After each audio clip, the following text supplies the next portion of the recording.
Welcome in, everyone, to episode 198 of the Battlecast podcast. I'm your host, Caleb Peng.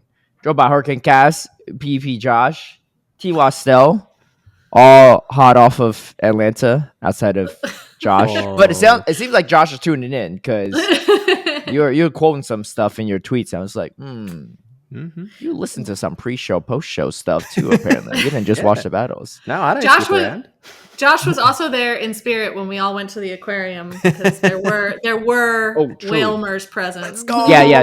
Take by the time you see this episode, take a look at our X profile, Battlecats on X/Twitter. But there's a photo of all of us. Yeah, Josh flew in just for the aquarium, actually. Yeah, just dropped right into the big whale tank. Well, I checked it out a few years ago. You know, the first time I met Caleb and me and Adib went and hit up the aquarium. I was like, it's so good. I'll have to, join you guys for it. So, yeah, that's right. What was your favorite part about the aquarium? My favorite part about the aquarium. We talking this time? No, first time round. Yeah, because you were with us this time. Yeah. All time. How about we just say all time? All time. I mean, the whales are pretty sick, to be fair. Well, yeah. I just thought they're all swimming together, and they're just like, because they're all well fed, I guess. But, No, that tunnel where you can watch them swim just over you is so cool. That's a pretty cool fun fact. Years ago, I had a backstage tour of the place because my old supervisor, she was a previous colleague of hers that she used to work with, ended up working for the aquarium years later. And so for our team bonding trip for our work group, she brought us, she was just like, hop in a van. And we're like, all right, Kayla, what are we doing here? It was like a giant white van, right?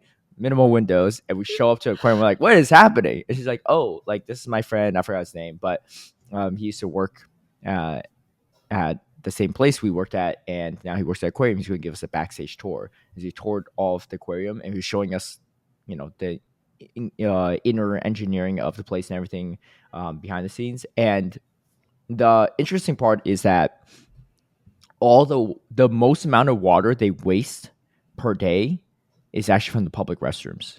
That humans use. It's actually not from the tank because that actually makes a lot of sense. Yeah, they have such a well-built filtration system that essentially they literally waste almost no water on a daily basis. Like some of it's just to reduce, some of the actual waste from from the animals, but they filter out as much as they can so that they can preserve as much water as possible. And so they have there's so many tubes and pipes and everything. I couldn't even, in generators, I couldn't even figure out what's going on. But they do filter out a lot of stuff. They do use a lot of electricity, though. I think they were the number 2 or number 3 usage in either Georgia or Atlanta. Either way, it's pretty big. It doesn't. Neither would surprise me. Yeah. I think the number 1 was Feastables or some cat food brand or pet food brand thing, because they just have they have to freeze a bunch of stuff, so they use a lot of I don't know. That must be a big also factory. tracks.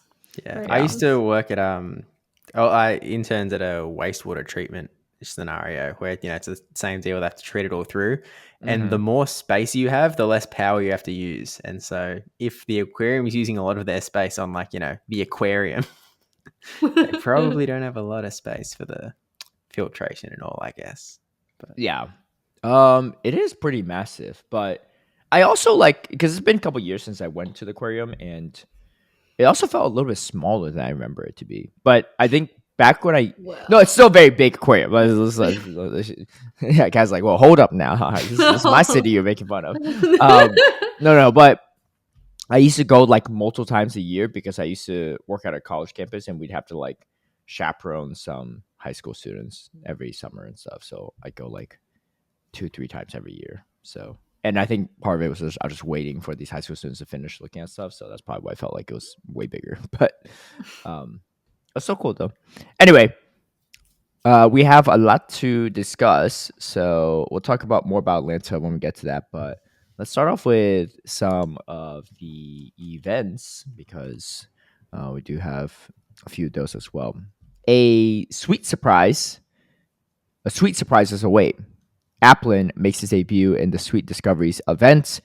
This starts on the 24th Thursday, so next week, 10 a.m. to Tuesday 29th, 8 p.m. So about 5-day events. 2 times candy for catching, increased encounter of shiny Delibird and shiny Squovids, increased chance of hatching shiny Delibird, Cherubi, and Squovids, all those shiny. And then catching Delibird or Squovid will award berries. And then increased chance for apples to appear at mossy lure modules, and then 1/2 egg hatches at the first 3 eggs hatch using the Pokemon Go egg hatching widget. Man, I've never used that widget before. I feel like either Nope. me and Speed or me and Anacor talked about some way to do some berry event with Squovids years ago. But I can't remember exactly what we discussed. If you're OG listening, you remember what we talked about. Well, first, I don't remember which co-host I said this with, but also, what did we say? Because I think we had some like it's. Oh, I think we're talking about berry battles, like bearing up like Snorlax and gyms and stuff like that. I don't know, but yeah, I think Tristen has something to say about this too.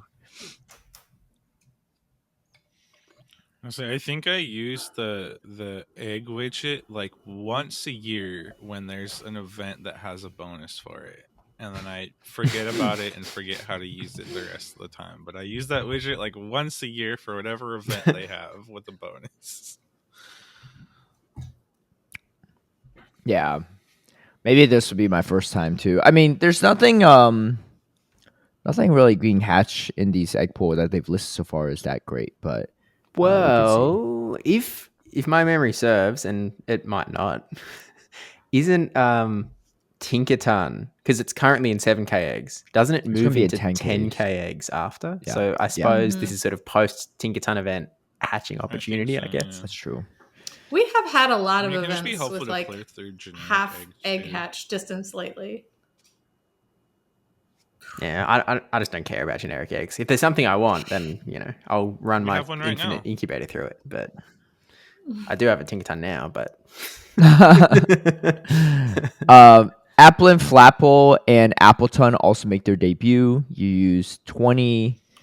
Well, what the heck? You use 200 Applin candy and 20 tart apples to evolve Applin to Flapple, or 200 Applin candies and 20 sweet apples to evolve it into Appleton. Wait, so they bridge off? I didn't even realize that. Yeah. Okay, I thought it was just like a 3-stage. No, there's 2 different evolutions. I'm not actually sure what like the main difference in their form is, but the next section is about this new item, this new apples item. Beginning during the Sweet Discoveries event, you may discover apples in the wild. So they're just going to be out on the map. Yeah, that event where there were the Pokeballs? Yeah, the April Fool's event. Oh, yeah. It'll probably be like the... Okay. It'll probably...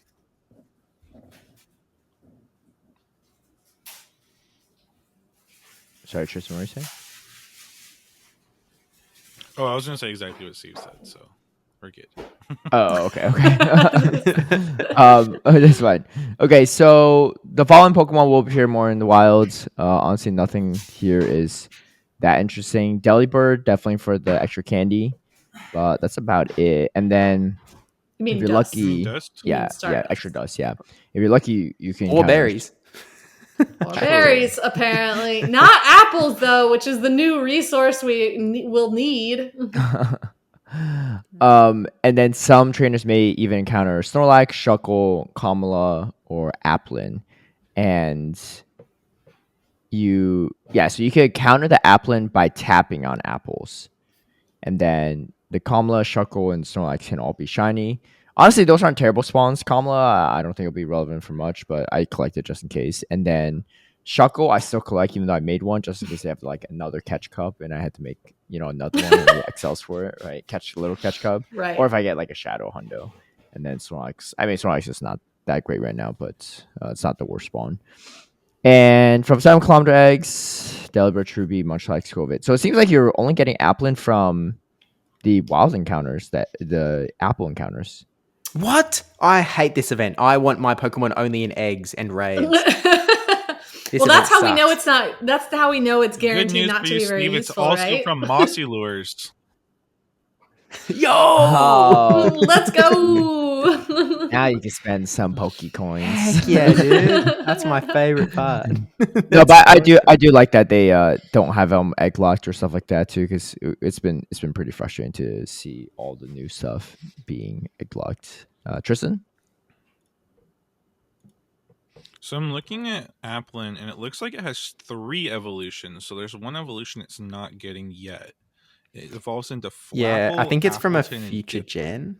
Yeah, Dipplin. it's Okay, and then Dipplin can evolve into Hydrapple. So it's like a 3 split Yeah. thingy, and then one of those splits has a 3rd stage as well. the one we're not getting is the one that has a 3rd stage, right? Is Yeah. what I'm gathering. Okay, Mhm. so Yeah, maybe they'll Dipplin. slowly roll that one out. Because I think we're getting Flapple and Appleton and not Dipplin. Yeah, that would make sense. Yeah. They've got some interesting, like they're both Grass Dragon, the ones we are getting. Probably all 3, to be honest. So it's kind of interesting. It's one of my favorite Pokemon memes of all time. Is there's like a picture of Charizard and a picture of Applin, and they're like, guess which one of these is a dragon type. Yeah, some of the Pokemon throw me off a bit. Flygon always messes me up. I was like, how is Flygon not a flying type? It literally has fly in its name. Yes, it's in the name. I remember it was in ADL, Aero Draft League years ago during like COVID, where I had a Quagsire into it was Flygon. I threw Stone Edge at it, and they shielded. And then they're like, "Oh wow, that's a bold bait by Caleb, right?" And then right after, when shields are down, I throw another Stone Edge. Because I'm thinking again, at least to prevent their neutral resistance instead of throwing the Earthquake, which was neutral. And because then that's when they were commentating the match, was like, "Oh, I don't know about that second Stone Edge. Yeah, I didn't know about it either until I threw it." So anyway, but yeah, we'll see how that goes. I don't. Are any of them PvP relevant? Yeah, I mean, dude, you know me, man. I'm reading like a quarter of the time, So, I'm reading at Flygon, right? I read that. I just didn't check the typing. Are any of these PvP relevant? Appleton. PvP Poker currently Not has sort of really. interesting moves in there. Not like an awesome move set, but like Flapple, it's probably running like Dragon Breath Fly Seed Bomb, and Appleton is probably running Astonish Seed Bomb, Outrage. Dragon Rage or Outrage, I guess. So like, but the stats are kind of a little wonko. Like Flapple is pretty attack weighted. Appleton's got a lot of HP. So Is this the first Grass Dragon we've ever seen? Because that's that's Executor. double. Alolan No. Executor. Oh, you're right. You're right. Yeah. Double weak to ice, but double resisting grass is interesting. Double resist water too, right? Yeah. I mean, I don't know. It feels maybe not well placed for this meta. I feel like it could be good in a meta, like even like a future edition of Great League. I feel like it could be decent, but Astonish is weird too with that. I feel like I think Astonish is a good move for Crows types, but I don't particularly love it.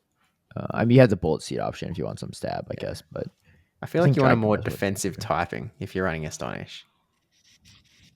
Well, isn't the I guess Dragon's okay. Appleton is like has a little more HP and defense, so like maybe Yeah, that's true. Actually, it's worth having it. Maybe it's worth having one with like that with the Astonish, and then the other one with the higher attack, Dragon having the stab. Oh yeah, and Flapple is the same exact typing too. Yeah, so Yeah, they're all Grass Dragon. It's Grass Dragon all the way down. I feel like they're in the usable column. Like build one, or don't build one, but collect one at the very least. They'll. Yeah. You never know what's about to be. They're very cute, like just aesthetically. Therefore, that's true. I feel like they're in the strictly limited meta category, most likely. Feels that way. Yeah, maybe they're a few updates away from being better relevant. Like, Yeah, not for it, but we'll talk about that later. All right, Dynamax Entei Max Battle Weekend, that'll be happening Saturday the 26th, so around the same week span, and on the Sunday the 27th. So just the whole weekend. 5-star max battles. And so this one, kind of like Raikou, is going to be a little bit harder to take out because you only have a max of 4 players in it rather than check into max where you have 40 or something. So, but various bonuses: max particle collection increase to 1600, 1/4 of entering distance to receive max particles. Power spots refresh more frequently. 8 max particles for power spots. I mean, just the standard. I feel like Dynamax stuff. That's pretty much it. I mean, I don't know. It's collect the XLs, I guess, for I don't know. Master League and taste pretty. Again, we don't know what happens when they bring out the paradox forms if the candies overlap, but my guess is probably not. But right, because it's a new in the main series games. It's a new Pokedex entry, right? It's a new Pokedex entry. Yeah, yeah. It's So a new Pokedex entry, but we've never seen any. What do you call it? It's not Paldean form. It's any paradox forms released in the game to see what candies they do use. Yeah. So we don't actually have any examples to draw from. But I think you're right, though. My theory would be that if it is a different dex entry in the main series games, that they'll treat it as a separate thing in Go. Well, that's to be fair, just to throw it out there. I think I know where you're going with this, Steve. Maybe not. Did you know that Wooper and Quagsire have different Pokedex entries than each other? They use Wooper candy. See, another one, too. Machop and Machoke got different dex entries, but they both use Machop candy. You guys!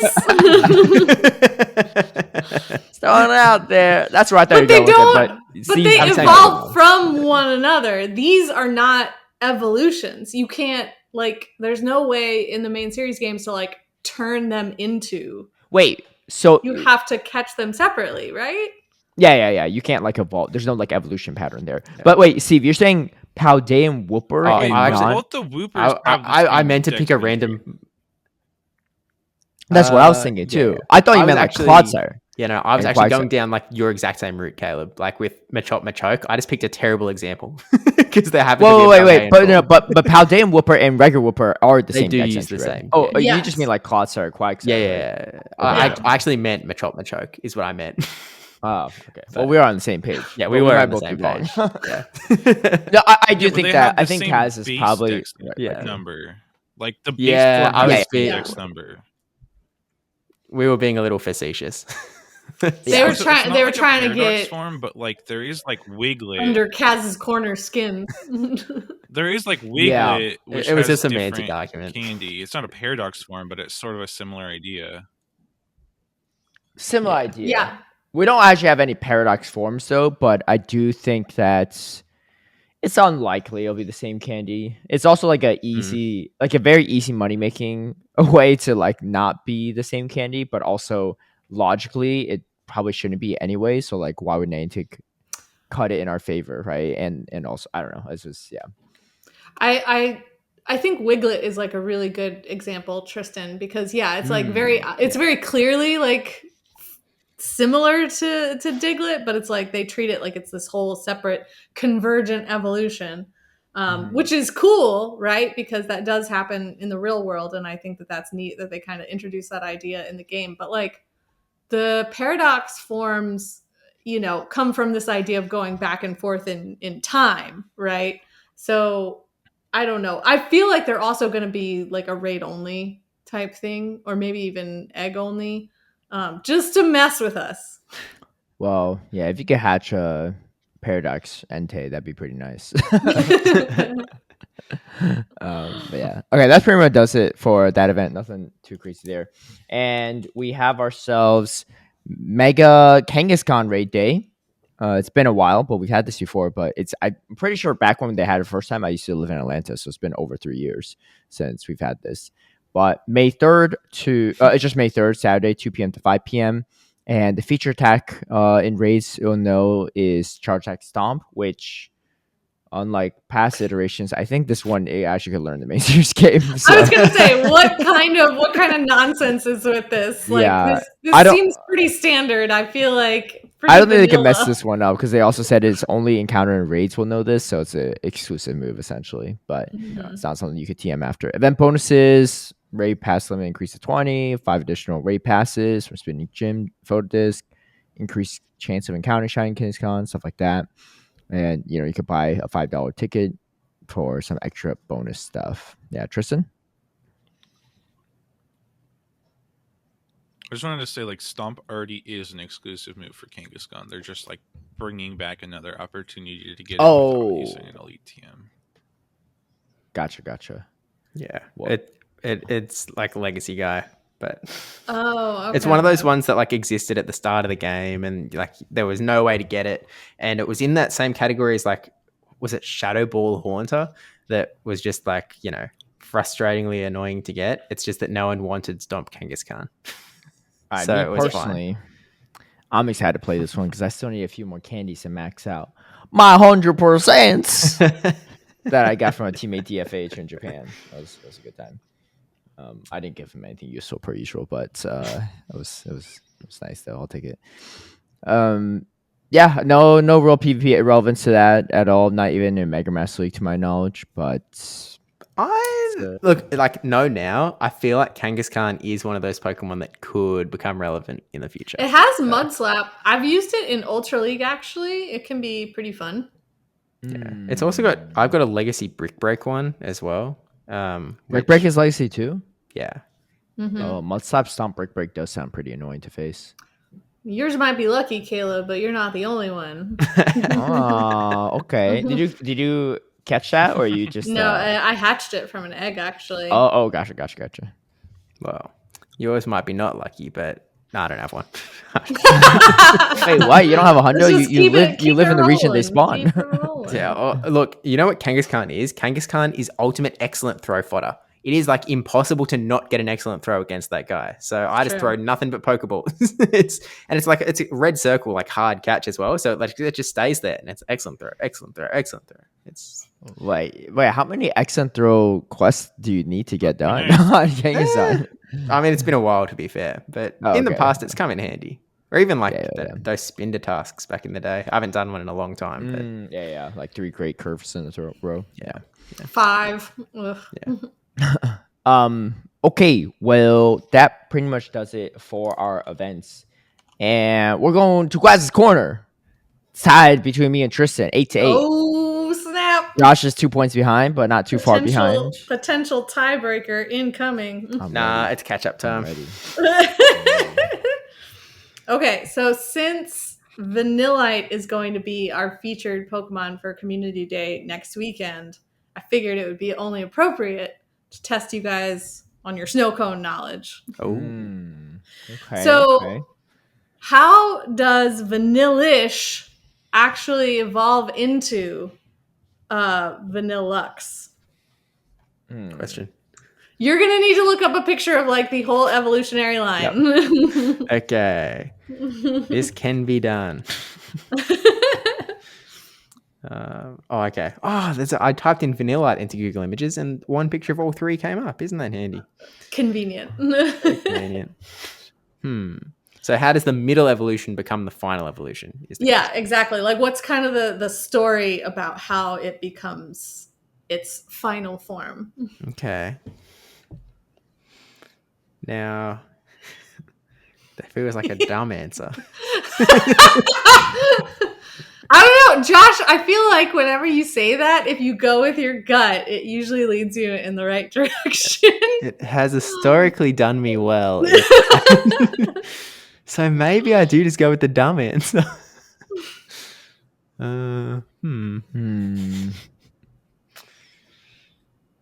There's not some feature that I'm missing here. And again, like Josh is already looking at a picture of all 3, but Caleb and Tristan, if you are not looking at a picture of the whole line, like, you're missing out. I am, but I'm like more confused because there's 2 of them. Like, what? That's like if like Charizard's evolution just grew like a second head. Like, where did it come from? Yeah. Okay. Wait. I think I have a thought now. I've got a slightly more complicated answer, but I'm going with it because I like it. I will say it would also be beneficial to think about the typing. Are they all ice pure type? ice type? They're all pure ice type. Helpful to think about the typing. Now that's thrown me off. I was really happy with my answer. No, you should be happy with it. Be happy with it. Go with your gut. Oh, should I? Okay, Caleb, I will. Okay, with my original answer. Hey, don't threaten me with a good time. Okay. Can you remind? Oh, I'll Google it. I also always feel like during this segment where you guys are coming up with answers, like Tristen is writing a friggin' essay. Like in this TED Talk, I will prove. Well, he's either doing that or like we'll get 4 minutes from now and he'll be like, no, I don't know. It's Vanillux turns into Vanillish. No, Vanillish Okay. turns into Vanillux. So how the middle form evolves into the final form. Okay. Okay.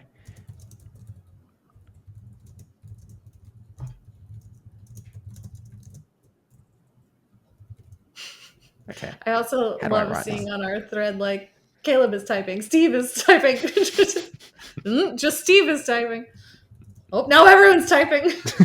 Dude, this one's hard. I'm like trying to just like make up something, but there's like no way I feel like I get this right. Honestly, I feel like it's probably not as complicated. Yeah, no, I've got it. I'm thinking. locked in. I have this answer. Okay.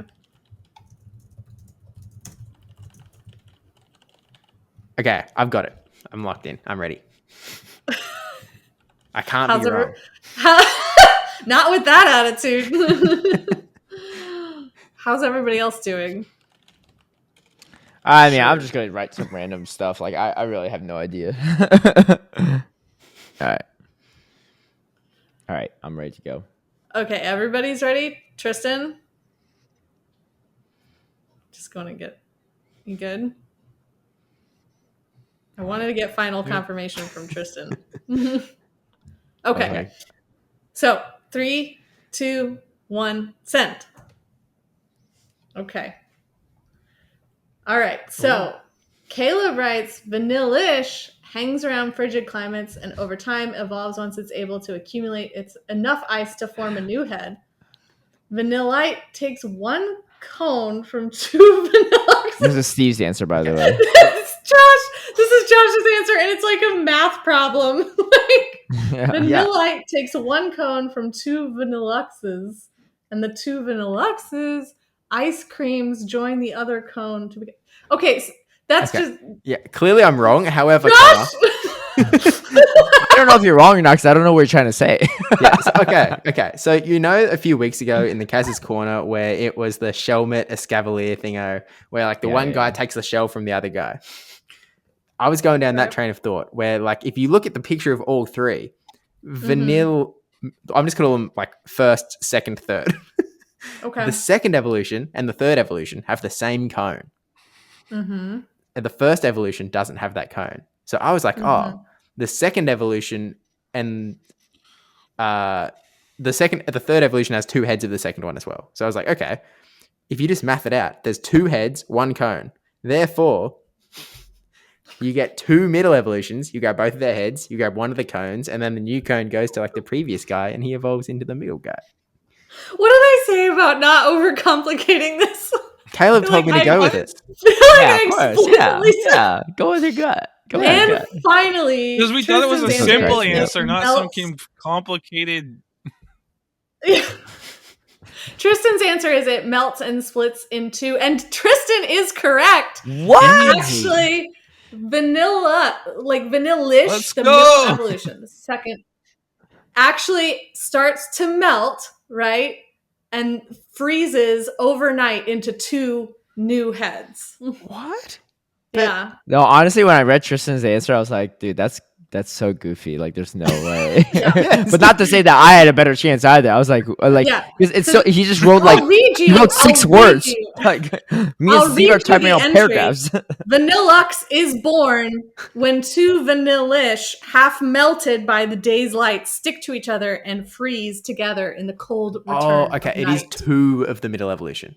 Yes. Okay. Because I was like, it didn't make sense to me for one. It was like, where is the extra ice cream coming from? What Yeah, are we doing? no. Two together melt. Like they start melting during the day and then freeze back together like at night. I think Tristen probably meant one splits into two from melting and then it reforms. But He's still the closest. he still is. I still give it to him because that's still like pretty crazy that he even Yeah, that is even crazy to go happened. with the melting thing. So like props. I But didn't even think about that. to say that, I think I just that was went off pretty of close. Kaz was like about what type it is. So like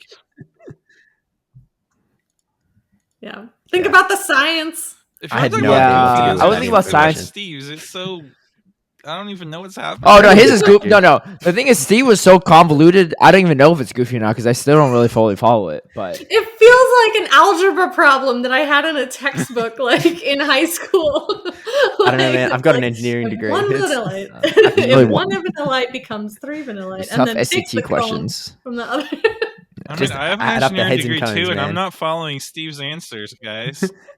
Add up the heads and the cones. It'll all math out. Well, to the score update now. It's I Tristen love too how 9, Steve me 8. is so and confident. He's like, Josh "This is 6. definitely it."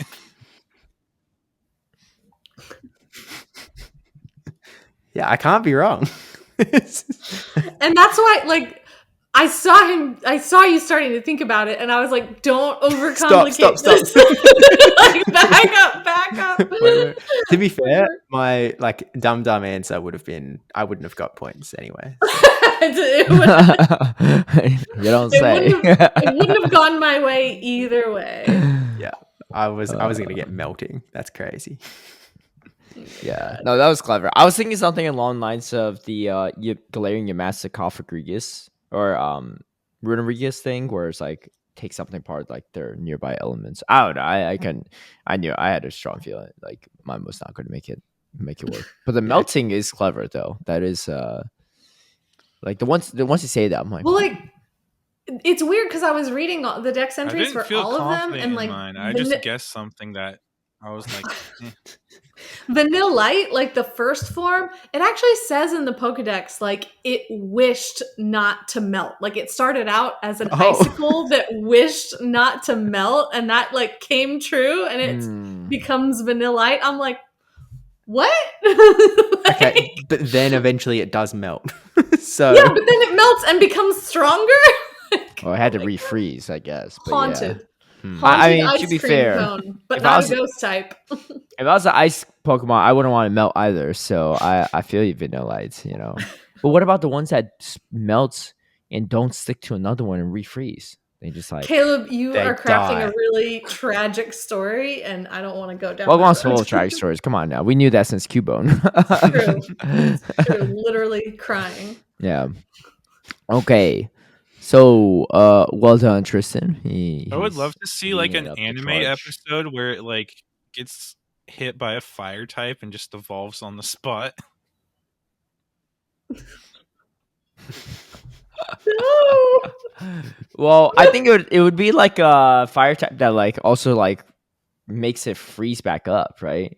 What if it's Kirim White and it uses ice burn on it? It'd have to be the other way around, I feel like, but a little burn ice. But okay, let's talk about Go Battle League because to follow up our last conversation, Xerneas is now banned Yeah. from Great League. So, how hard is it to get again from level 15? Yeah, It's like 1 in 5 chance for a new friend. Oh, that's actually not bad at all. Hmm. Not too bad. Is there anyone that we know of that actually has one? That we know of. Yeah, like that's been posted on social media or anything. Oh, I haven't seen any on social I media. haven't seen any. No. But you all talked about last week, or someone had it, right? Or C said one of his locals had it. Yeah, well, I was seeing it on Reddit and stuff, but like I've got a few locals lined up that are going to give it to me when they get it. Because for most people, it actually sounds like there's some nuance that we didn't talk about last time with the Go Pass, in that it's actually slightly different for different people, apparently. So they are testing the feature, because this is something I was confused about. I was like, they're talking about testing the feature. They tested it during Unova Tour. What do you mean you're testing the feature? We know how it works. It seems to work for everyone. What's the deal? So it sounds like they've actually, like, different people have slightly different passes. It's like for some people, I think Xerneas is on tier 50. For what seems like most people, it's on tier 100. So that is kind of weird. Just like in a sense that some people will get earlier access than others, but no, they're testing maybe it. Like again, yeah. I guess the reason that it's now banned is that, in my opinion, or my guess, is that Niantic did an oopsie, and they did not mean for Xerneas to be Great League eligible all of a sudden, and only give it to certain regions of the world and not the US and Japan. So I think that was oh heck, let's ban this thing real quick. So it's now like Ditto Shedinja tier if you can't even pick it in Great League. That does track. They do tend to quickly ban something if it's an oopsie-daisy. Yeah, I wonder if it's just like a slight miscommunication between, maybe the people that come up with these events and the levels and then like the PvP team. But that being said, I don't hate it. It's just that I feel like all legendaries should be like level 15 encounters at this point, to make it more accessible rather than do like very limited ones. Maybe they don't sell as many tickets, I guess, for some of these stuff. But I feel like a lot of the things that are level 15 accessible aren't paid tickets. They're just like you only get one shot at it. I think that's what makes it super inaccessible, right? Like imagine if every gear team at Origin rated was level 15. I mean, then it'd be a lot easier to acquire, right? Still be a pain to have to trade for it, but it wouldn't be impossible. So, or they could just stem the complaints by releasing them all at level 20 and never have it, enter contention at all. Which that kind of seems like what they would have rather done since we all thought that the swords of justice were going to be level 15 and then joke's on you. Tristen? Or a crazy idea that I don't think anyone's thought of before is they could put level 15 legendaries in the weekly research breakthroughs. I know this is a crazy new idea, but what? Just putting that out there. Oh Tristen, my god. That would be Tristen. Too accessible. Too accessible. Absolutely insane. Shut up with that sort of talk. We don't need that around here. Nah. I want my level 15 Furfrau every week instead, Let's go. There's a lot of trims I still need to collect. I actually literally yesterday I got the last Furfrau I needed to have 1500 CP of all of them. So I'm done with them now. You can take them out of research breakthrough. All right. Official. Yeah. Thanks, Yes. Niantic. Okay. Well, so there's that. And then the Great League Remix bans have been updated, and that starts on April 29th, which is coming up shortly. But yeah, so the update, what was the update? What did they change? So they just made it like the bans relevant to this season as opposed to for the last season. So like, you can see there's Pokemon in there like Lapras, Cradilly, Blastoise, Golisopod, Galarian Wheezing. Yeah, but like a lot of it is the stuff that you'd sort of expect. Like, there's a lot of Clodsire, Superior, Gastrodon, Mandibuzz, like stuff that for Alligator, Marowak. Grumpig's actually not on this list, surprisingly. I don't think it's surprising. Well, it's based on usage. It's probably surprisingly good in this cup, I guess. Yeah, I guess not. I guess not super surprising. What is on here that's like hyper meta relevant that we haven't seen? Claydol. There's no Claydol. That's surprising. Claydol, yeah. Claydol. I think that Claydol might have gotten a lot more Show 6 usage than GBL usage. Yeah, Tristan? Yeah, I was gonna say, I feel like this is the first time that the remix list has like actually looked accurate. Because like we've had times where there was like Raichu in there, and like, or times where they like banned stuff from the last season that like wasn't really relevant anymore. So like, I like that they're doing it. Well, yeah, because they used to. And like again, this is the first time that like the list looks like the majority of the top meta. Well, they used to, didn't they base it off of numbers from the previous season for a long time? Yeah, kinda, but obviously they did. Doesn't work when you've got big meta changes. Yeah, precisely. Yeah. So I think it does show that they're genuinely aware of like, oh, we did add a lot of Pokemon with like actually useful stuff. Maybe it would be better if we took some of that away for a little bit. Yeah. Tristan, did you have anything else to say, or just have your hand raised? Yeah, I'm just curious. I guess we'll have to see. Like, do they ban based on dex number? Like, are both forms of wheezing and both forms of Marowak going to be banned? That's what I'm going to be curious I don't think to so see. because it Yeah. specifies Not that, Galarian like, Weezing. the wheezing is relevant, but Yeah. okay. Yeah, I would guess probably not. But Yeah.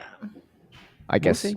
people could test out and if they want to try Weezing and stuff. I don't think anyone's really. They Gonna also have both, even though there's nothing different about them except the visuals, they have both the East form and West Sea forms of Gastrodon like on this list. Yeah. I They've wonder done if it they were just before. too lazy to combine the It's probably just graphic the way it's together. So they're like, portrayed in well, the let's just make game. sure. Yeah. It's just funny to me. It might just be the way the Yeah, it's shellos fine. are Because, like, coded in every the time I game, look though, at where it- they have to like ban them separately. Maybe, but like that doesn't mean they have to put it on the blog that way. Yeah. But like every Yeah, time I because look at the if they blog- didn't do that, then the Clotside could easily fit into Yeah. all the graphics. Just well, one that's what sticking stands out. out. I'm like, wait, how is there an extra one? There's only supposed to be 20 bands. Why is there one extra past the 4x5? And it's like, oh, there's 2 Gastrodon in there. I mean, kudos to them for realizing that some people might not realize that a ban on one form of Gastrodon is a ban on both. I guess so. Oh, it sucks to be you, East Hemisphere losers. Yeah. Joke's on you. I've already made my second Gastrodon. Wait, aren't you East as well, Steve? Yeah, I was just going like, I was just playing a role, man. It's all acting. You mean talking? This You're is gonna pretending be- to be a Western American, right? Talking Yeah. Yeah, smack about the yeah. East. This Yeah, is going yeah. to be in his reel later. Yeah, guys, Yeah. Hollywood, call me. Well, you know what Pokemon is not on here that is also not meta relevant? Furrets, which, great segue into Atlanta because there were a couple going to Atlanta Regional. Let me tell you all this, okay, as we're talking about Championship Series. Going into that, I'm in a group chat with Anacore and some other my friends. And I think Tristan's in it too. And they were just team building. And his favorite player in the world, Nava Empire, ran Furret to third place in the India qualifier. And he's like, Furret might be a sauce and might be the play and everything. And I think Adib was gassing up too. And I was just like, nah, I don't think so. Like, I don't think it's bad. I just don't think it's good. I played it in Go Battle League. I have a rank 1 as well. They've had for years. I was like, oh, this could be good. But it just doesn't hit very hard neutrally. And it can't tank a lot, right? It's not like Lickitung where, like, it could, tank moves really well and, still neutralize a lot of threats. And also on top of that, its pacing's not that quick. It's it has Sucker Punch, which is definitely a move that they've buffed in recent months, but to Swift, actually, it's not as low as I thought it was. Straight 5s for Swift, and then 7-6, 7-6 for Trailblaze, which is not bad. But for a non-stab move to charge up, like, you still get outpaced by Drapion, right, on the Aqua Tail, right? And then the secondary move, the Trailblaze, takes a little bit longer. Honestly, I think I give it too much of a hard time. I think the pacing actually isn't terrible with the Sucker Punch and the Trailblaze. But that's okay. So that's under. Vigoroth used to be into Body Slam. R.I.P. Yeah. But I think the difference now, that is still very fast pacing, is that everything, or not everything, but a lot of things pace way faster now, right? Yeah. Like they sped up the pacing for Sableye. I feel like the pacing for Lapras is faster now with Psywave. Credility seems like it's just throwing moves like nonstop, right? So Alone Stand such as hyper meta, so that pacing is really fast. This pacing is good too, but it's not faster, right, than the other stuff. And if it's not faster and if it's not better in neutral matchups and it doesn't hit very hard, then like, what is it for? Yeah. So I don't know. I feel like it's kind of like Swalot felt when it was kind of really popular for a minute. It's just sort of really good at being average, just really good at being a little place filler. I would say Swala at the difference here is that it is a very reliable Azumarill counter, which is number 1 usage. So whereas Furret's not a reliable Azumarill counter, and it also Swalot's bulkier than Fur, right? So and it has like solid typing, whereas Fur's typing is just normal. So it's just how many ghost types really are out there. I think the main thing is if your team's really weak to Claydol and Sableye, then maybe I think that's a slot on your team. Otherwise, I think like I'll look at some teams as like, dude, your team's not even weak to Sableye nor Claydol. Like what is this? What's the role they're trying to do with it? And so what happened is Anacor's talking, gassing us up and saying it's so good and everything. A deep saying as well. And I'm just trying to tell people like, look, I'm not competing in Atlanta, but I'm telling you, like, I don't think this is the play. I'm trying to save you some save yourself from some losses and stuff like that. And then Anacor's like, he keeps gassing up, right? And I think Adib said, "Oh, he scrimmed a lot with this, so maybe like he feels comfortable with it." And I was like, "I think that's fine. If you have done it, that's fine." But these are people that they're recommending this to people that have never even played for it, at least not in this Open Great League rotation. Maybe like in Sylph factions or Battle Frontier, they've messed around with it, but they've never even touched it. I was like, you can't first time for it, right? This is like the night before, the day before. Like you can't first time for it in the largest regional to date. Like I mean, you can, but like I just don't think it's going to work out for you. And and then I asked Anacor as well. I was like, look, be real with me. Because I've used for it in Go Battle League, right? Obviously, it's not the same as Show 6. And, maybe my team building wasn't great. And I whatever. There could be a lot of reasons why it didn't work well for me. I said, how many times have you used for it, right? Have you actually used for it in this meta rotation? He said, bruv, 0 times.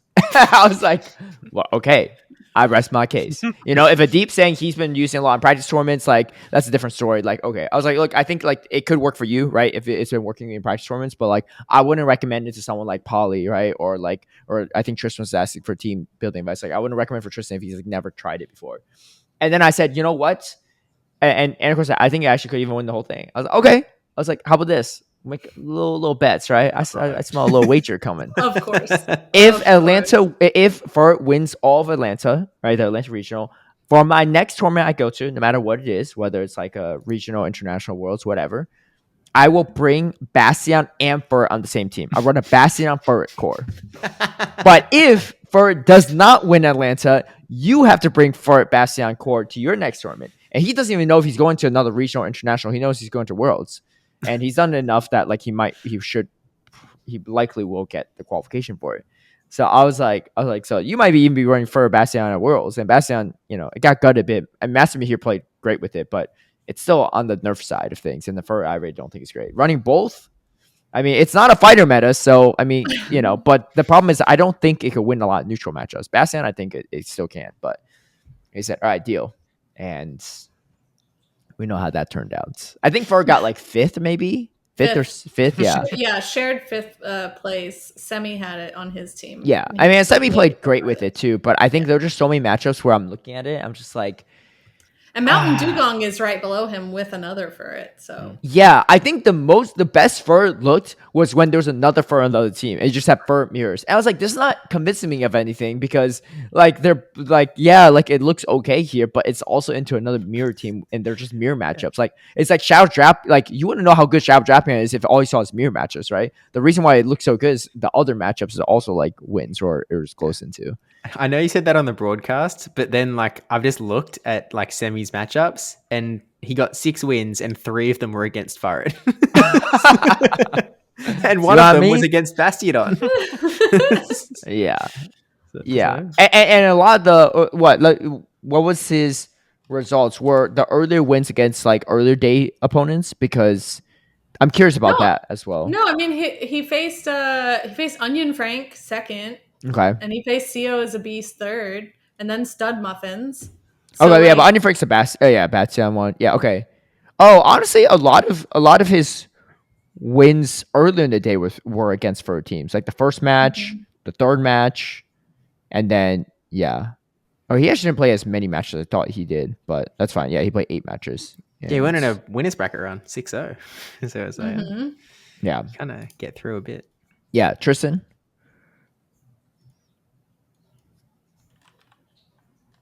Honestly, I think one of the big selling points behind for it for the weekend was a lot of people had like come up with the same team or a very similar team, which was like the team that Nighttime Clasher and Out of Pocket ran, and that team is fairly soft to Furret.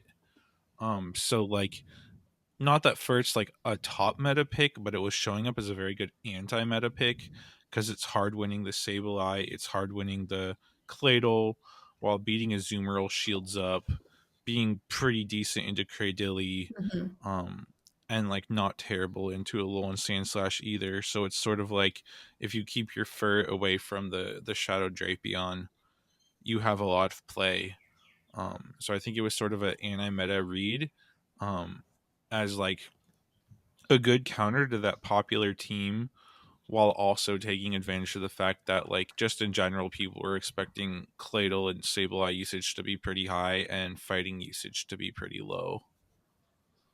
I didn't end up running it personally, but I think it made a lot of sense, even though it might not be like a meta like staple. I think it's got decent it did have decent anti-meta potential. I will say, Anacore is going to be in a world of hurt now because running Furret and Bastiodon, he's going to have a hard time with those Bulldoze Tinkatons now. I think Tinkaton beats both of those. Dude. There's not going to be Bulldoze. He also, like... Yeah, I mean, he knows me too, right? Like, what do you do when you make a bet with me? One, you probably shouldn't. You probably shouldn't. And two, you probably should at least think you have a better chance of winning it. But he literally said, like, oh, like, whoever, if it wins all of Atlanta, then that's the only way he wins. I mean, if they got second, I still technically win, right? I would definitely concede that at first probably much better than I anticipated if it got second. Again, I don't think it's bad. I just don't think it's good. And I think if there's any meta that could have been decent in, is probably this one, because, like you said, Tinkaton's coming out and it walls off the entire moveset of Furrets. Sucker Punch, Swift, Trailblaze. Like, you have literally nothing to throw that's not resisted. And Tinkaton's kind of bulky. I played into a few of them in Spring Cup, and that thing's kind of a bulk machine. I thought it would feel like a Mawile, but it doesn't, actually. It's much bulkier than Mawile. Axon was comparing it to Lapras bulk. Oh, is it Lapras bulk similar? That's kind of crazy. Let me check real quick. But I did hatch one so far, so I might just go to a local just to like trade because it's bulkier than Superior. That's kind of crazy, actually. I thought it wouldn't be because it's like the third stage evolution for Great League, but yeah, but oh yeah, no, it's that product is really similar to Lapras. It's only got like 30 something less that product on the rank 1 for rank 1. Slightly better, higher attack, a lot more defense, about almost like 25 plus more, and then a little less HP, but you know, the steel typing, that's what makes it so strong. So yeah, that's pretty disgusting, not gonna lie. It has a little bit less defense to Superior, but more health and less attack. So it's very similar to Superior and Lapras. With that typing combination, yeah, that's not going to be a good time. Is there any moves that Fur can learn that's not resisted? That's Dig. It could learn Dig and Brick Break, but I don't think you really run it. Yuck. Yeah, Brick Break for neutral, but yeah. Dig is what I think I had on it when I played with it in Battle Frontier, like in one of those special metas. So I will say Fur can beat Tinkaton if it has a 2-0 shield or 2-1 shield advantage. But that's pretty much it. Which is not terrible. The 2-1 shield that survives with 2 HP if it's rank 1 versus rank 1. Obviously, rank 1 Tinkaton is much harder to acquire. And then the 2-0 shield that survives with about 38 health, so actually a decent amount. But yeah, you know, just a double boost and throw a Swift. But that's not a great matchup. Well, if anyone's ever wondering why Anacor's running a Furret Bastion core, now you know. Maybe even at Worlds. Now you know. Now you know. I wasn't really worried though, but okay. Anyway, let's talk about Atlanta too, because there was the biggest regional 2 dates until Monterey this upcoming weekend. But we'll take what we can, because the excitement for Go is unmatched in some of those areas compared to but okay. So Atlanta Regional, Elam takes it all the way. Very impressive performance too, and he was actually running the Shadow Claw along Sandslash. Something I've really found interesting about this tournament is that you could run like so many different moveset choices on Pokemon, like Sableye, a bunch of Power Gem one. Out of pocket got second with Dazzling Gleam. It seemed like Power Gem made a lot more sense until he was against Ash and Ash with the Guzzlord. And I was like, wait, hold on now. Like, actually, this Dazzling Gleam is actually probably the play in this specific matchup. But to be fair, there wasn't a single other Guzzlord in the top 16. So, so that's pretty like rare situation. But I guess the mirror matchup as well, it's nice to have it, right? If you have Shields down or Malamar even. Oh, actually no. What got him into day 2 was actually against Dazzling into Malamar too. So actually that Dazzling game pretty clutch for him. Elam's team was a Azumarill, Claydol, Shadow Claw, Lone Sandslash, Shadow Drapion, Shadow Jumpluff, and then Lapras. And then out of pocket team was Azumarill, Claydol, Lone Sandslash, both Powder Snow variants, Shadow Drapion, which so they have the same exact 4, and then Claydol instead of Jumpluff, and then Shadow Sableye instead of Lapras. And I'd say just on paper, like, I mean, I didn't even realize that as much until I started watching them play against each other in the grand finals. I was like, wait, hold on. Like, Ilam has a pretty sizable team comp advantage because he just has a lot more flexibility, whereas Pocket just had to bring, like, certain Pokemon to try to counter it, or, like, you had to gamble Powder Snow, Lone Sandslash, and just, like, couldn't do anything. Like, every time, like he would say swap the Azumarill, Elam just, like, farms through 1,000,000 energy on his Drapion and just swaps it over to a Lone Sandslash, and, like, the Shadow Claw variant just beats it, you know. So, yeah, it made it really tough. But yeah, Tristen. Yeah, you say they had the same 4, but the difference on the fast move for Alola and Sandslash makes a big difference. Because like you said, Ilam was able to use his Shadow Claw on Sandslash as an actual Azumarill counter, whereas the Powder Snow struggles in that matchup a lot more. And then obviously there's other matchups that flip in favor of the Powder Snow as well. So like even though it's the same Pokemon, they have some different matchup spreads against some of the other Pokemon within the meta. And yeah, I thought Ilam played super well in those grand finals. Like I thought it was just a showcase in top tier Drapion gameplay, just like always like charging up on energy, having a ton of energy, you know, switching in and out, banking moves, saving energy to win CMPs later, stuff like that. I thought Ilam played phenomenally with his Drapion and just overall, especially in those grand finals. Yeah, and his Drapion won the Charge Deck party in the mirror too, which also made things a lot harder for Elam as well. Because Elam for Pocket as well, I should say. Yeah. Because Elam definitely took advantage of that. I also think Ilam played his Lapras like super well because we haven't seen Lapras come out really strongly in like a whole lot of the Show 6 like play Pokemon so far. Like it's been present, but I feel like this was the first time that it's like, oh yeah, like that's how you play it. Yeah, his was able to win the one shield against out of pockets Claydol too, which is pretty key for maintaining switch advantage in a lot of situations. Yeah, really fantastic performance from him. That's back-to-back regional championships for him, which is pretty nuts. Kind of doing similar to what Corlash did. And yeah, I mean, fantastic stuff. Ash and Ash too. I thought his performance was fantastic too. I said this on the broadcast, but in my opinion, I think he is easily the best player remaining that has not won a title of any sort, any regional, international, worlds.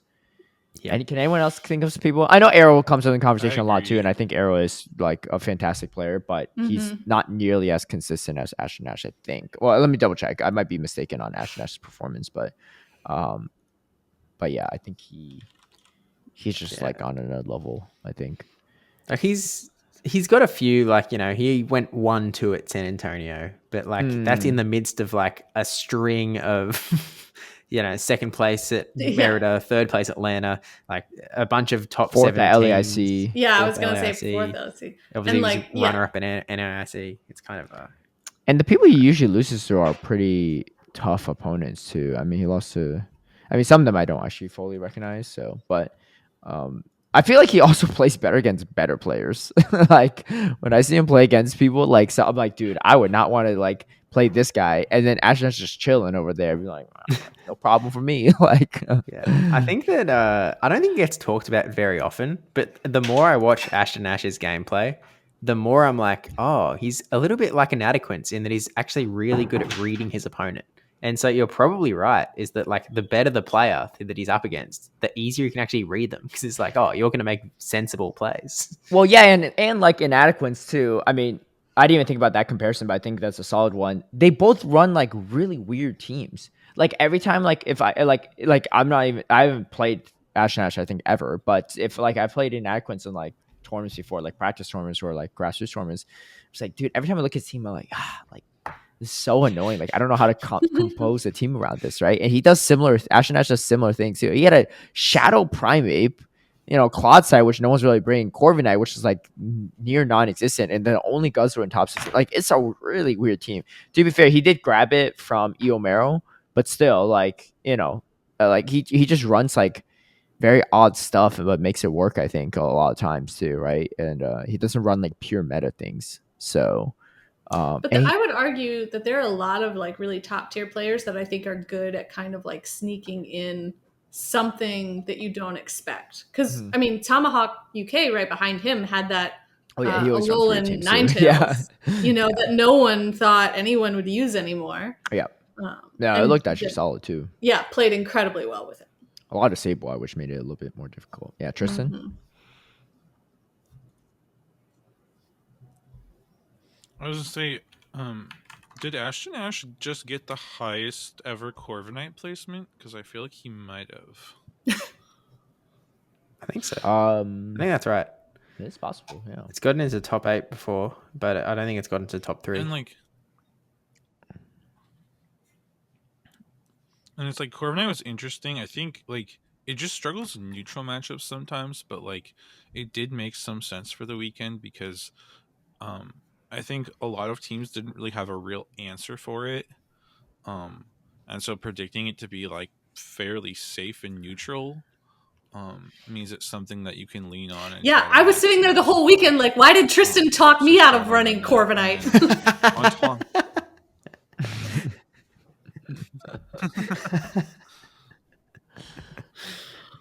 Yeah, he's too much on that ferret grind. it's the flying type that loses to Cradilly.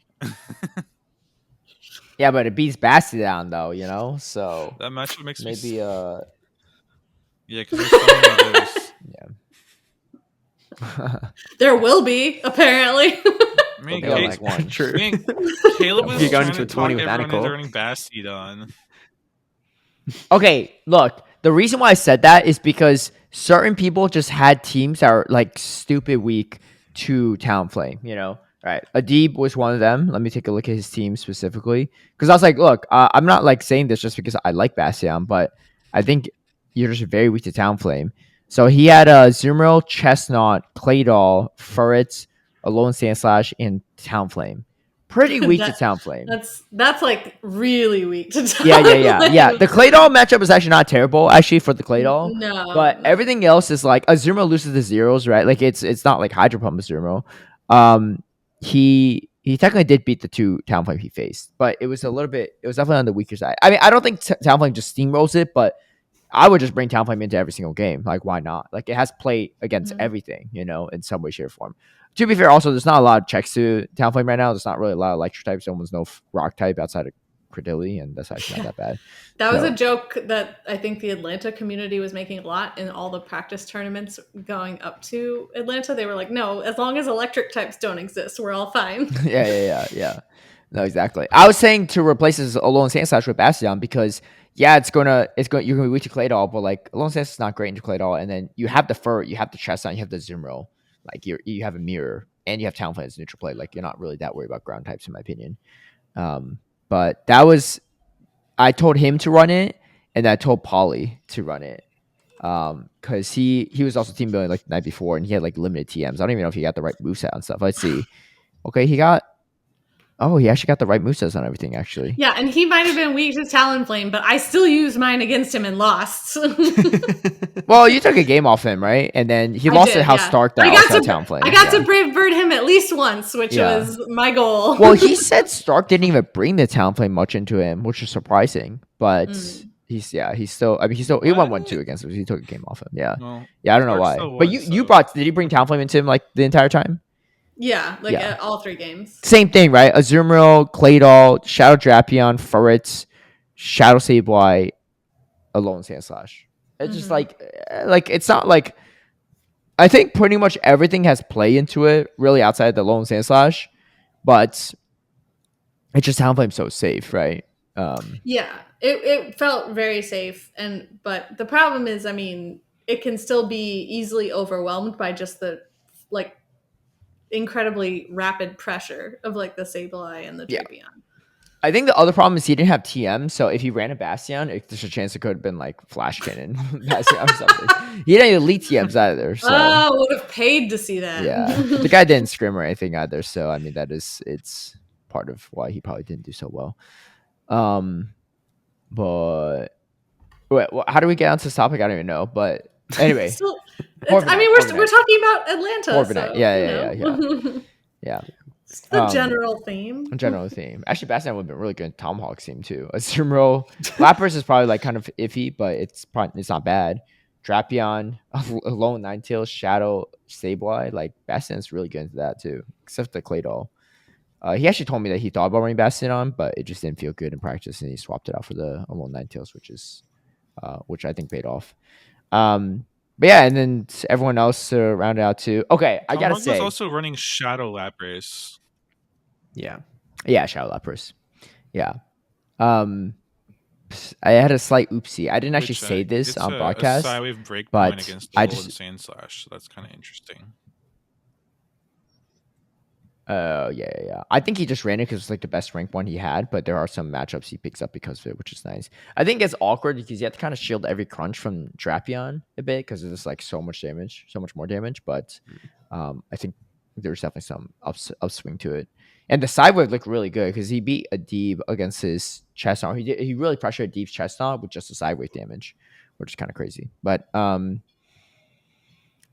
was I saying? Oh, yeah, I kind of did a slight oopsie. I never told him in person, but he's a local mine K-Pine.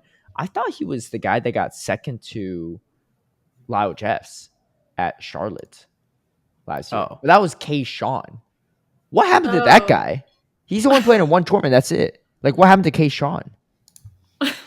I don't know. I thought K-Shaw and K-Pine were the same guys. So I almost said at one point when he was facing Elite, I was like, oh, I mean, like, Elite's got a lot of confidence, but this guy's also got second place, right? And I was like looking up on Dracovich's wild casting. I was like, wait, this is like not the same guy. And I thought maybe that K-Shawn, like he used to be K-Shawn, he changed his username to K-Pine, right? Because you know how some people have two Dracovich's profiles. But no, it's a completely different person. Who the heck is K-Shawn then? I'm so confused. But K-Shawn hasn't played a single tournament since. I didn't watch that Charlotte. regional, so I don't know this guy. Yeah, and he had a crazy run. Nobody knows that guy. He 2-1 to Abhinav, 2-0 Rockhaven, 2-1 Bogglers. Like, these are all people we know. 2-0 2A DF, I don't know who that is. 2-1 to Evan 777, 2-0 Pocket, and then lost to Lau, 3-0 Teddy, and then lost to Lau again. But that's nuts, though. That's like a crazy roster he went through back in 2024 Charlotte. Anyway, I thought that was the same guy for a while because I even saw him at a local the week before, and I don't know if I said this out loud or not, right? Because we matched up. I was like, oh yeah, this guy's pretty good. And he's like, no, I think you're better. I was like, I think I even said it out loud. I was like, no, you had a more recent second place finish than me. But if I said that out loud, he probably was just like, I know he didn't respond to it when I said it. He probably was like, what is this guy talking about, right? Yeah. No, but he played really well too. That's his. This was his one of his like highest performing tournaments too, and he had a tough bracket run. He definitely came out of like one of the groups of death for sure too, because at Elite with Dodge Pockets, a bunch of people in that one. But yeah, and he lost to Pocket in a game 3, and then beat with Dodge to make it day 2, but then he lost to Dilab. But anyway, those are like tough opponents for sure. Yeah. Wasn't it K-Pine's first tournament? I thought I saw. No. K-Pine's played in 4 other ones. San Diego in 2023. LA. I mean, he's from my area, so it makes sense he went to San Diego and then LA last year. And then he went to Sacramento this year, and then Vancouver this year, and now Atlanta. He's definitely picking up a little. Yeah, he did 1 for each of the past 2 years, and then now he's done 3 this season. Yeah. But definitely is. Yeah. Oh no. I thought I found who I was confusing him with, but K-Sean.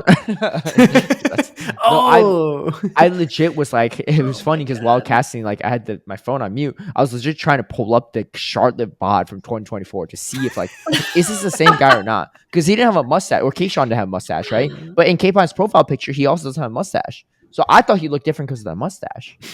Which I was You like, were like, when did that grow in? well, yeah, and I never met like Keyshawn in person either, so I legit thought like it was. Like, I just remember watching Oh the my matches. God.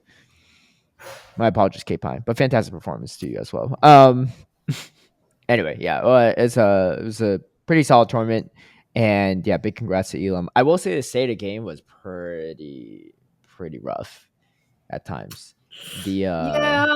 Well, the internet on day one, I know there was like a period where the internet straight up like cut how out. do we prevent that? Like that's so important for esports. Like how do you just like Yeah. I know like I it's don't know. like I don't know if you really ever blamed the venue either for that because they're not the ones providing the internet. They're just they sign up for internet too, right? Just like anyone else. But But like, the what problem is is I don't think there's a particular reason that it happens. It's or just just cuts like out?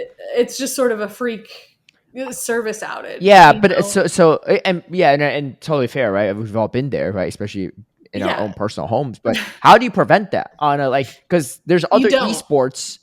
Like I'm never watching like another esport, and all of a sudden the Wi-Fi crashes, and we just wait for like 15. Like what did they do?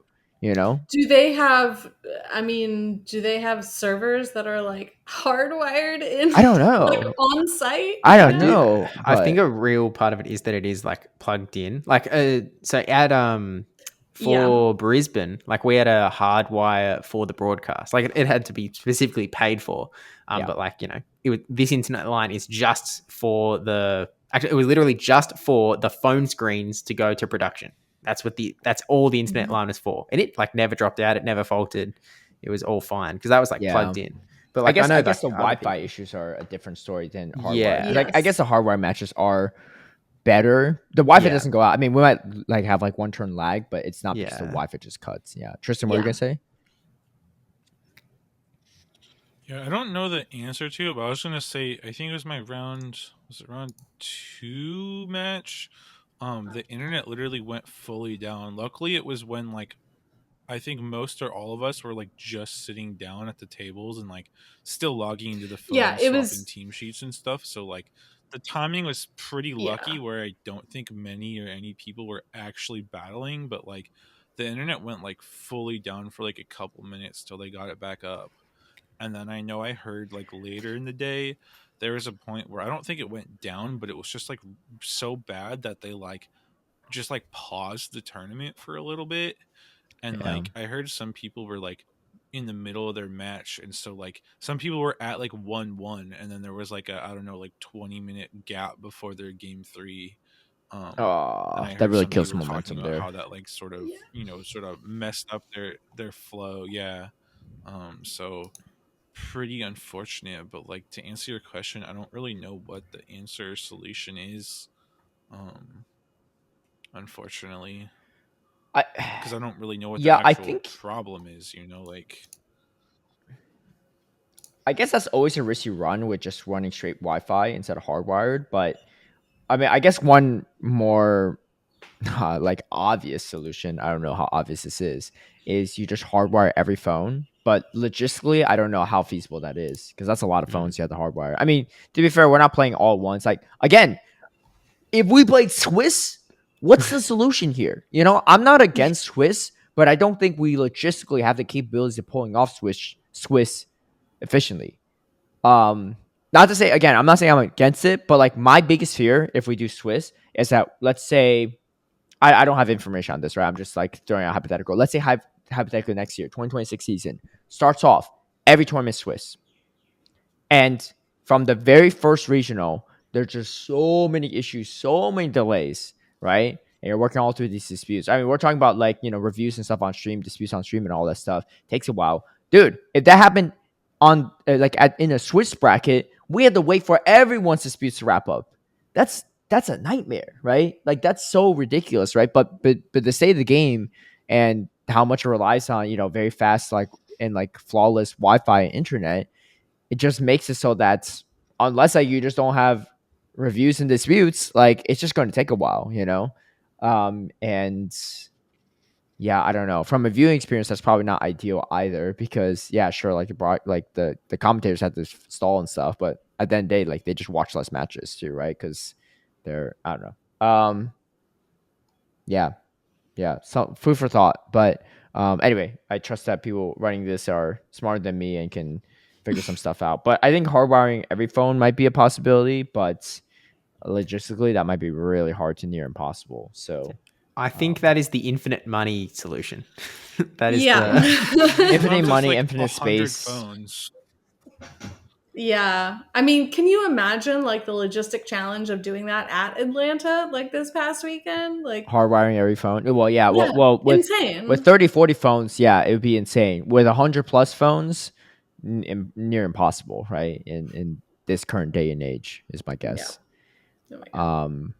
But yeah, I mean, it was a little disappointing. Like we had to get a rematch on the very final game of the tournament. It's just like, you know it's coming, right? Like Butters next to me, like, oh, and we got Ilam as your grand champion of Atlanta. And I'm sitting there, I'm looking at the players' faces, they're talking. So I was like, oh, dude, No, we this don't. is. I mean, I was like, we do, but we won't find out until 10 minutes later. You know, Yeah. it just like kind of kills a lot of the momentum. But I mean, and it did end up being a rematch. So like, I'm not faulting Pocket for reviewing that or disputing No, that of because, course not. like, if he should have had a win con, he should have had a win con. It's just the game state, which is.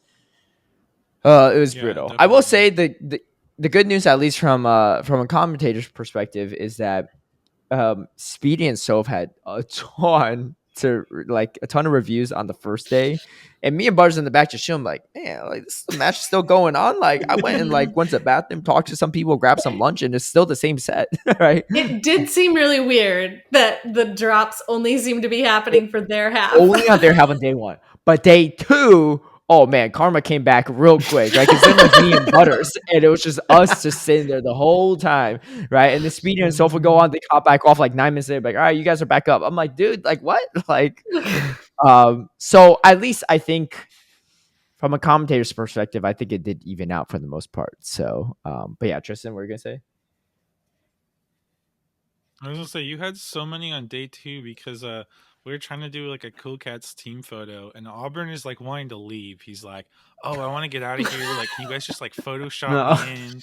And then like people are like, "Oh no, dude, you should wait." And then I swear it was like at least an hour and a half for like waiting for Caleb to get like off stage because there was like just so many disputes in this same period that it took like an hour and a half, maybe 2 hours for him to like finish his like set of sets. And then we like I literally was just like, hey, like just take a photo after the like, set. Waiting.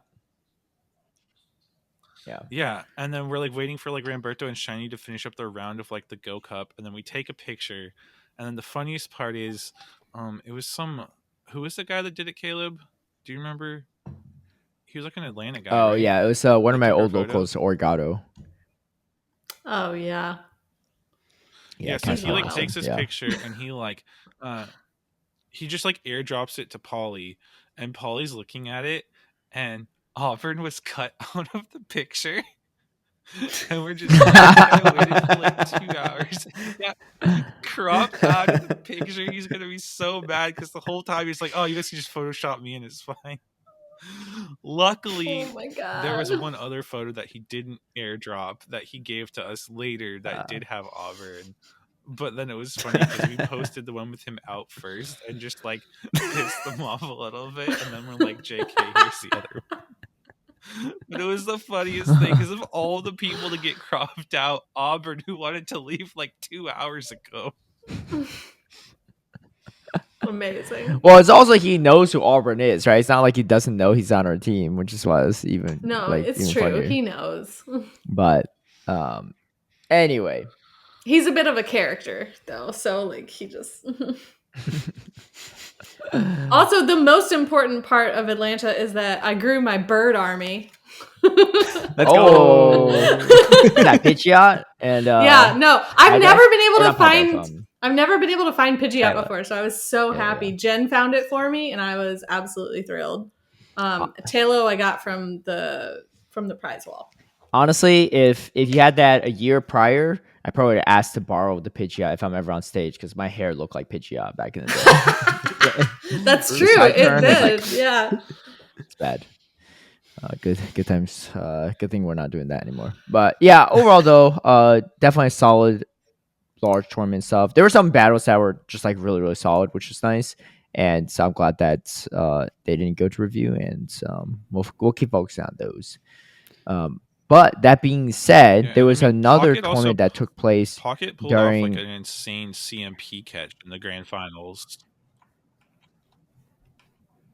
Yeah. There were some really crazy plays, right? Which there's a couple peekaboo plays as well too. I think Pocket did one, Tomahawk did one too. So There was a and lot of peekaboo, like yeah, throughout the tournament. It and was hey like, man, you know me and Butters love a good peekaboo. So the fact that we get to commentate those matches, I was juiced yeah, up about every that. time it was the two of you, so that you could, Yeah, instinct say peekaboo. Yeah, because I do think that I think Butters was one that unofficially coined it peekaboo. So I think even more fitting that he got to commentate those matches. Yeah, Tristan, what are you gonna say? I just wanted to give a couple other shout outs on the topic of like peekaboos. I know Tomahawk pulled off a very good peekaboo and also had a couple other like huge catches in battles where like it looked like he was so far behind and it's like, oh, this is over. And then Tomahawk pulls off like an amazing catch and like comes back to win it. So shout out to him. And then shout out to Dilap, who is running Shadow Blastoise and Unova Stunfisk. I think he finished like seventh. As well as shout out to Dre Flames with an absolutely wild team who tied for ninth. He was running Lapras Diggersby, Shadow Typhlosion, Shadow Drapion, Shadow Jumpluff, Shadow Annihilate. Dude, that guy's been playing that team for weeks. It's like every time I see him in a local, I always have to worry about if I have like a Shadow type Flosion counter, because that thing is like super annoying to play into, especially if you don't have a Mud Slapper. But yeah, he played that really well. Honestly, his team is it's fairly similar to San Antonio, not quite, but that was definitely Dre Flames. Actually no, Dre Flames got a 7th actually at Sacramento before, and then he also got a 9th at Fresno. But I mean, 9th at this tournament is a way different story, right? Than 7th at Sacramento and stuff like that too. So Yeah. wait, did he come out winner side on Sacramento? I think he did. But yeah, looking at the people he faced is kind of crazy. He like 2-0'd Ash and Ash, but that was like so long ago. Ash and Ash was a different person back then. But not to say that Dreyfus can't beat him, but it was definitely oh yeah, that was Ash and Ash's first ever tournament. That's just kind of nuts. But okay. Anyway, fantastic performance. Congrats again to Ilam for honestly, in my opinion, I think he's probably the best player in the circuit right now. Like he's super consistent. It's crazy. And even if he didn't win an international, Yeah, I think I agree. You could make the argument that he's actually like actively like the best player, or at least top 3 in the world at the moment. Okay, there was also another Would tournament. you put him above Marto? That's a great question. Marto's actually performance is actually kind of crazy too. I'd say Marto doesn't have as many high finishes, but he's put in more tournaments, I think. Let me take a look real quick. Okay, Mr. NA bias. How's he done at Worlds? Huh? I'm saying currently. I'm not saying a year ago. Worlds was almost a year ago, right? We're not saying of all time. We're not saying of all time. Yeah. Even in the last few months, Marto's done all right. Okay. But even break it this down for you. season. No, Marto's been crazy, right? No, Marto's been crazy, right? So this season in particular, right? Marto got 13th at Buenos Aires. He got first. Or actually, no, it starts before that. I waste way more tournaments I thought. So 5th at Joinville, 1st at Lima, 13th at Buenos Aires, 1st at LEIC, 4th at Bogota, 33rd at San Antonio, 1st at Merida, and then 7th at UIC. Very impressive resume, right? He also played more tournaments than Elam, and has one more international than Elam played this season. But let me tell you Elam's tournament results. 3rd at Baltimore, 5th at Louisville, 5th at LAIC, 1st at Toronto, 1st at Atlanta. Dude, that's kind of nuts. Yeah. You know how many people have never even got a top 5 finish, and this guy has not dropped below top 5. One or the other. They both are. They both are. No, Marto's like incredibly good too, but like just consistency alone, Elam literally, if you average his 5 tournaments, it's 3rd place is his average. He's averaging a medal every tournament, which is crazy. Yeah, I see the argument. Yeah. Again, I don't know. I mean, I think I'm not saying Marta can't take a game off him. Like honestly, like these days, anyone could take games off people, right? But Elam's consistency is like if you have anyone to bet on, if I go to a tournament and I had to bet on performance, right? Like who would do better? I'd probably bet on Elam, right? If I had to. But Marta could easily still beat him, right? In these matches. Maybe not easily, but Well, yeah. Here, I was thinking you were better on Ash than Ash, but Wait, say again?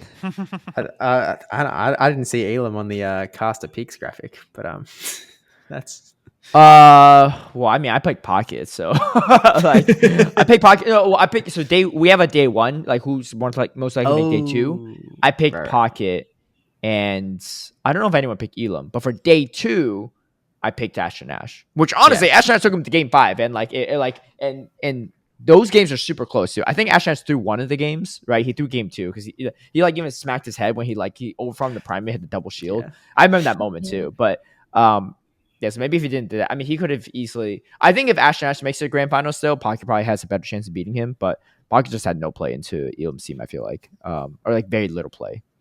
Like he was playing great too, but he's just I mean, honestly, other people Elam that won like 6 games straight, right? Mm-hmm. Yeah. Didn't Oh my Elam, gosh! like, Actually, game this 1 is of the original 7 grand if you finals, count. and then it was 7 if you count the match that was disputed that they had to redo at the end.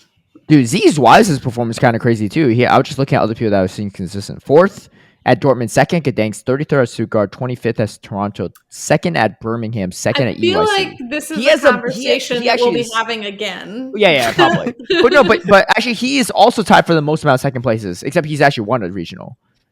I didn't even realize that, but he has 3 second places finished in this season alone. Me, Tomahawk, Arrow, and Rubik's Master have 3 second places in our careers, like combined over the years. Yeah, that's actually kind of nuts too. Yeah, obviously 33rd and 25th at Stuttgart and Toronto, but still, like, I'll take that resume any day. When you started your sentence, I thought you were going to talk about Wireless's performance in Atlanta. Oh no, I mean, I think he was just being a homie and just like registered a team and just never canceled it. So he technically has a 129th placement, but like, I mean, -1. Yeah. I mean, the team he registered was pretty funny too. So Shadow Sharpedo, Shadow Palkia. The Swiless is actually the most meta thing out of everything. But anyway, crazy high performance. Let's talk about the APAC qualifier, because that did happen as well. It is the qualifier, not the playoffs, so it is just the the pre-playoffs tournament. So we have a general preview of who's going to be in it. Is it all 16? Yeah, just 16. Yeah. So everyone on this graphic is going to make it. Walker got first with Azumarill, Claydol, Dugong, Shadow Drapion, Shadow Jumpfall, Shadow Annihilate, 7-0 in Swiss. Silence ran it with Azumarill, Claydol, Bastiodon, Guzzlord, Shadow Jumpfall, Golisopod. That's a cool looking team. And then Arb Heal had 6-time Shadow, which is crazy. That's Shadow Blastoise, Shadow Marowak, Shadow Lone Sandslash, Shadow Drapion, Shadow Jumpluff, Shadow Sableye. That's like Kaz's worst nightmare. It's the anti-Kaz. Yeah. XR Vols I recognize I'm on gonna here. have nightmares. I'm gonna have nightmares about that. XR Vols I remember because of previous Worlds qualifier. NG Bribe recognized too from places. They competed in Brisbane. Oh, okay, that's what it was. Yeah. I don't recognize a lot of other names on here. I'll catch them. I recognize. But I know XR Vols was definitely someone that qualified in the past. So, what countries are involved in this? Okay, hang on. I think I can. It's Indonesia, Hong Kong. Nah, I've lost it. Taiwan. It's Hong 4. Kong, Malaysia, Philippines, and Singapore. Oh, Singapore. Wait, okay, did I say Indonesia? Yeah, because Taiwan has their own qualifier. Yeah.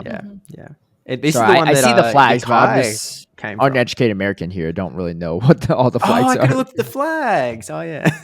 Well, yeah, I was looking at the flags. It also has the location listed on I thought the you were. You Draco just Viz, didn't know them. page. No. I was going off memory. I had to say it a few times, No. but I lost It it. literally has them listed out on the Dracoviz page. Yeah, so. I'm not on the Yeah. Dracoviz page, but yeah, I just had the graphic open separate. But yeah, this is the And- one that Yakai qualified to Worlds through Yeah. last year. So Didn't play this one, even though he could have. But he's like, yeah, I'm just not going to play until Worlds next year, which I think is fair. Mhm. NG I think Briber he said, he said back at Worlds that he wasn't going to compete because he had exams during around Yeah. his time. yeah. He said he was just going to focus on school like throughout the year. Yeah, totally fair. That's even crazier because he's just coming as a sleeper, or not a sleeper Yeah. pick, but like a complete unknown, like what he's been up to. I mean, he's probably been playing like practice tournaments for leading up to World, so I don't think it'd be that crazy. NG Briber Watch says, "Good Watch to him win again. that would be nuts." NG Briber says, "Good to mention with the world champion absent, how Yakai boosted Hong Kong players' motivations. Play can be seen in the results here. Yeah, Yeah, really, Hong Kong really is solid. covering this graphic. It's like Yeah. 5, 6, 7, 8, 9, 10 out of the 16. 10 top out of 16 performers. is crazy. Yeah, Wow. I don't know how many signed up, but 10 out of 16 to make it into Wow. the playoffs is crazy. So, yeah, big ups to Yeah. And Kai do too. how many for- make it to Worlds from this? Is it like 2 or 4? I wanna say it's or how many is 2. it? Do we know? I think it's 2. Oh, that's well, I'm rooting for the Bassie. Yep. Yeah. Note that he Well, only I mean, said they might one of have the new teams teams, looked cool. though. Yeah. But actually, I think they'll be competing in Tinkerton is going to exist when they do their playoffs. Yes. So Because it'll be allowed from next week. Yeah. Yeah. So The not in coming Monterey, but Well, Yeah. I mean, TBC has their own rules, so we don't know. That's true. Actually, I did see they actually did ask that question in the little TPC thingamajiggy, and they said it will be eligible. It's fine for the upcoming thingo. They did have to check. They were like, we're not sure. And so Yeah. Right. My point is just that like the TBC eligibility rules could be different. Like it could be eligible immediately, or they could have like, I don't know, a 2-week waiting period or something, right? Like it's different than what is for our tournaments anyways. Yeah. Okay. Well, let's we talked a lot about that. Let's talk about Professor Tristen. What you got for us? Before we do that, while we're still on Play Pokemon, I just want to mention that they have announced NAIC information. Oh, as well as NAIC, yeah. NAIC registration True. dates. So NAIC Competitor Wave 1 is going to be going live April 22nd. So that's next week on Tuesday at 7 p.m. Central Time. And then the second competitor wave is going to be April 23rd. So next Wednesday at 9 a.m. Central. So make sure They if listen you're looking to Central Time. That's go, such a weird time to list. be ready to True. sign up at Well, this time. Oh, because New Orleans, right? Oh, Well, it's the duh. local time Yes. zone. Yeah. Yeah. Duh, makes duh, duh. sense. yeah, and the Twitter post Yeah, they has always it list in in local Pacific time and UTC. So other stuff. Yeah. Yeah, We so all you can check figure it that out as by well now, if you don't know right? What time it is? Yeah. This is actually something And that then, like this is completely that means irrelevant. If you There's are something one I of was the thinking. people that's Actually, go ahead. priority registration, aka AVRIP, make sure that you're paying attention to your emails and get registered in advance. Yeah. He's never gonna live that one down, I guess. No. But hey, you know what? He always have a permanent reminder for the rest of his life too. So That's right. The lesson was learned. yeah. So 22nd. So does that mean next week we'll have a good idea of how many have signed up? Yeah. Yeah. Well, presumably it caps, right? Like Yeah. presumably. Yeah. So well. Yeah, I mean, yeah. we'll Well, see. hopefully it caps because it hasn't really capped the last year, 2 NAIC years. didn't cap for a while though. And I it think wasn't like, did and cap by the last time year, it but like, just not for like a month or something. yeah, and I think It's we all probably certainly- could guess that it wasn't a true cap. You know, it was one just spectator tickets bought up. You know, Yeah. like it's not EUIC is like the only like international to my knowledge that like truly caps. LEIC to a degree in past years, but there were like a ton of no shows in 2024, and then last year I don't think it even capped. It didn't cap this season. Or this season, sorry. So we'll see. It is a different system now, and this might be the final push for a lot of people to qualify for Worlds. So there might be way more people attending than past years. But hopefully I'll be there. I'll be I think the news is out to they announced the commentators for it, and Marco Galde is on the list, so that would be his debut, which means he also can't win another international trophy this season, but that's fine. I'm sure he has plenty in the showcase right now. Man, he just didn't want to come back on the podcast. Yeah, we'll wait till he wins Worlds, I guess. See how it is, Marto. Yeah.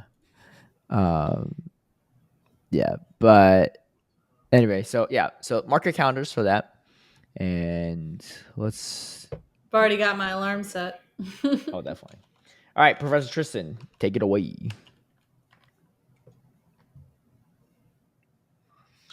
All right. So another new move idea here, is going to be Scale Shot, which is a dragon type move.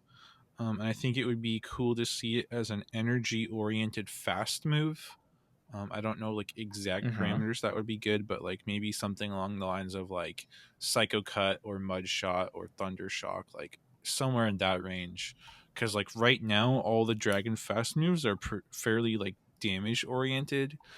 So to give dragon types, a stab fast move that's more energy focused, I think would be good across all leagues, and especially with, things like Tinkaton in Great League and Ultra League now being quite strong, and then Crownization coming to Master League, that fairy steel typing triple resist dragon, so giving dragons a more energy oriented fast move so that they can get to charge moves more and have more counterplay into those steel fairies, I think would be very healthy. So that's one that I think would be a good addition. And there's a what learns good it? chunk, like the majority of dragons I think can learn this. So, okay. Yeah, I think they just have to be careful on what they give it to, because if it's too strong in Master League, then they have to nerf it a bunch down the road, and that hurts all the other leagues.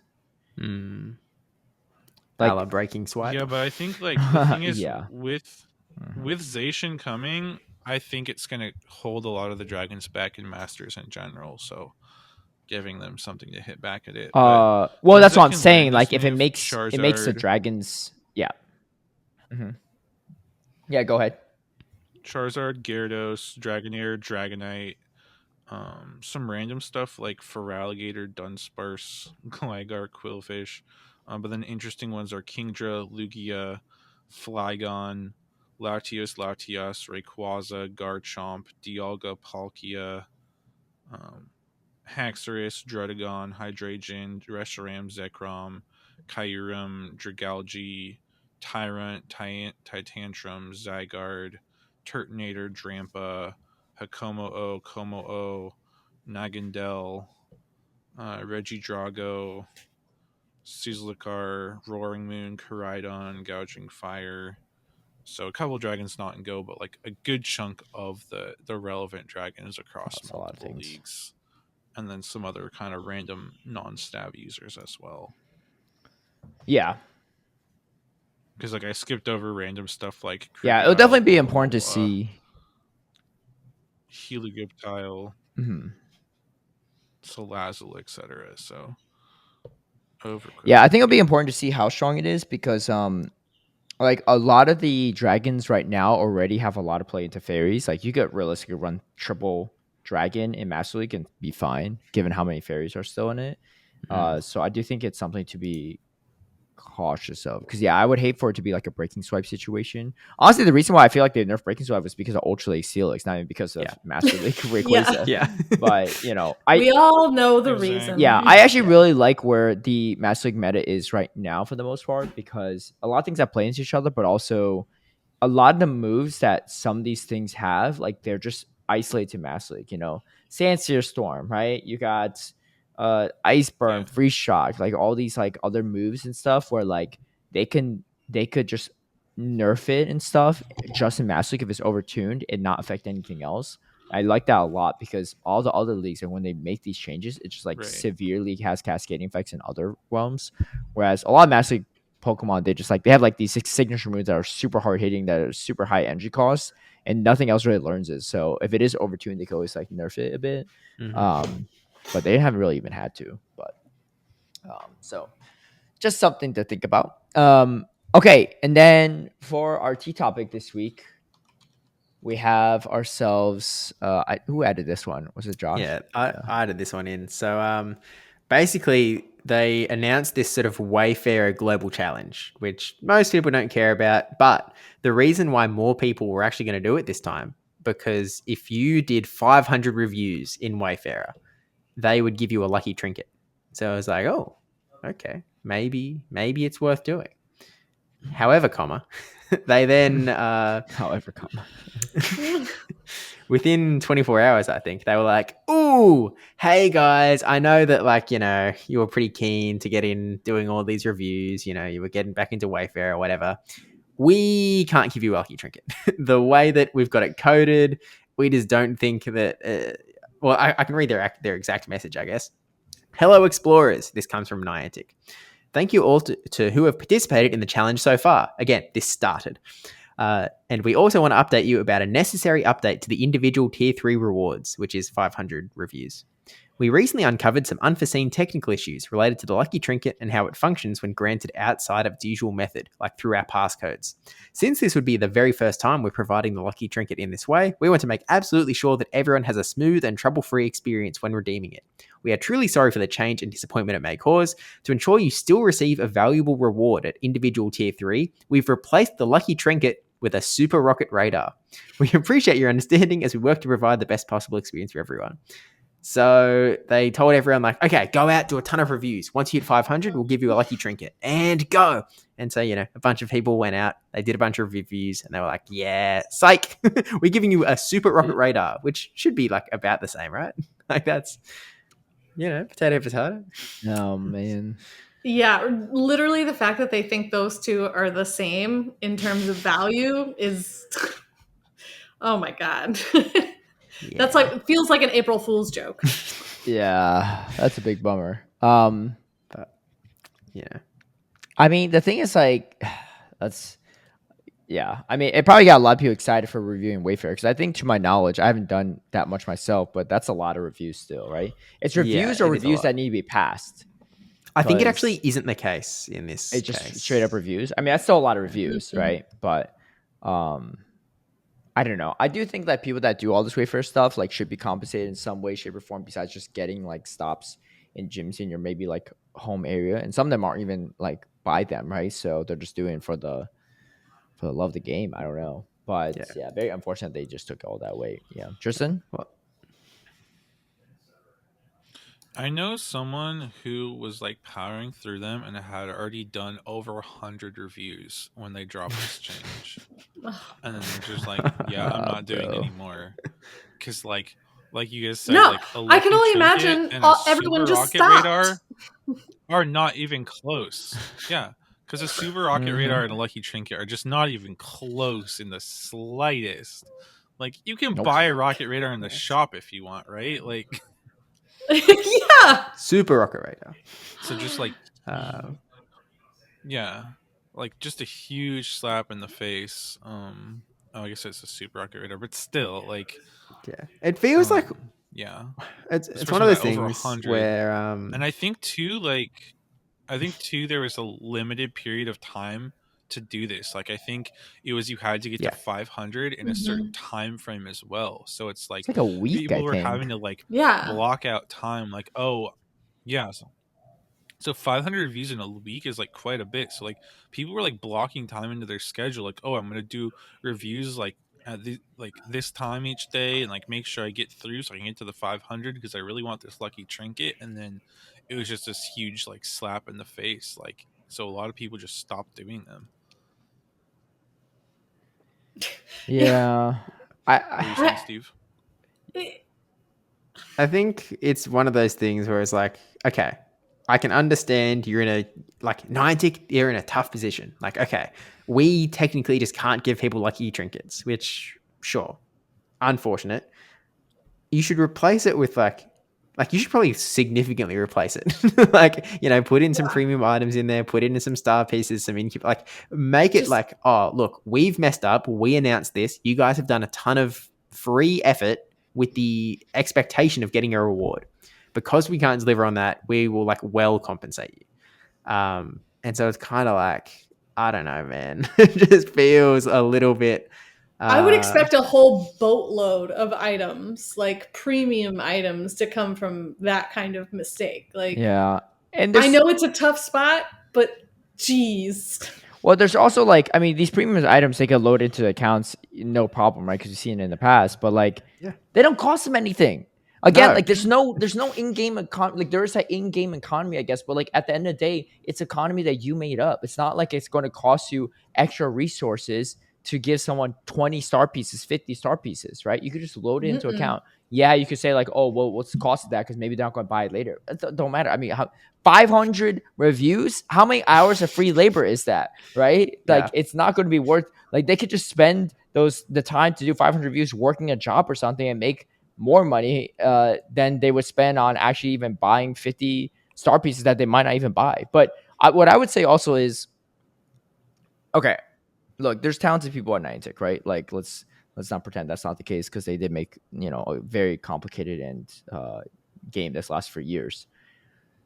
Is it impossible? Is it really impossible to give them a Lucky Trinket a month later, right, to figure out this coding? They could have said, hey, look, we're working on this. We're not fully sure if it's going to work fully well. We're going to do some testing. Thank you for anyone that completes it. We will give you a Lucky Trinket, but just maybe not right away. Maybe in a week, maybe in 2 weeks, maybe something. Realistically, how many people in the world are actually going to complete 500 reviews, right? Like, there's got to be less than 1,000 people total that they have to account for, right? Even if they individually like load them into every account. That's a really good point. Yeah, give them a limited research to this list of accounts and whatnot. That feels like actually a pretty solid idea. Some people might still be annoyed with it, but at the end of the day, they can still work towards it. And they still like what they work towards is still what they're getting at. Like, it's just, I don't know. I'm so tired of this under promise, or over promise, under deliver stuff, And again, like, and I'm saying this is what Niantic always does and stuff, but there seems to be a lot of that, or it seems a lot of like quality assurance things that are just not really like double checking, and they have to like cut back on their word, and they give like a lesser reward that people aren't hyped about, and it just like kills a lot of like people's excitement for the game. And like, I feel like customer service 101 is you always try to under promise and over deliver, right? Not the other way around.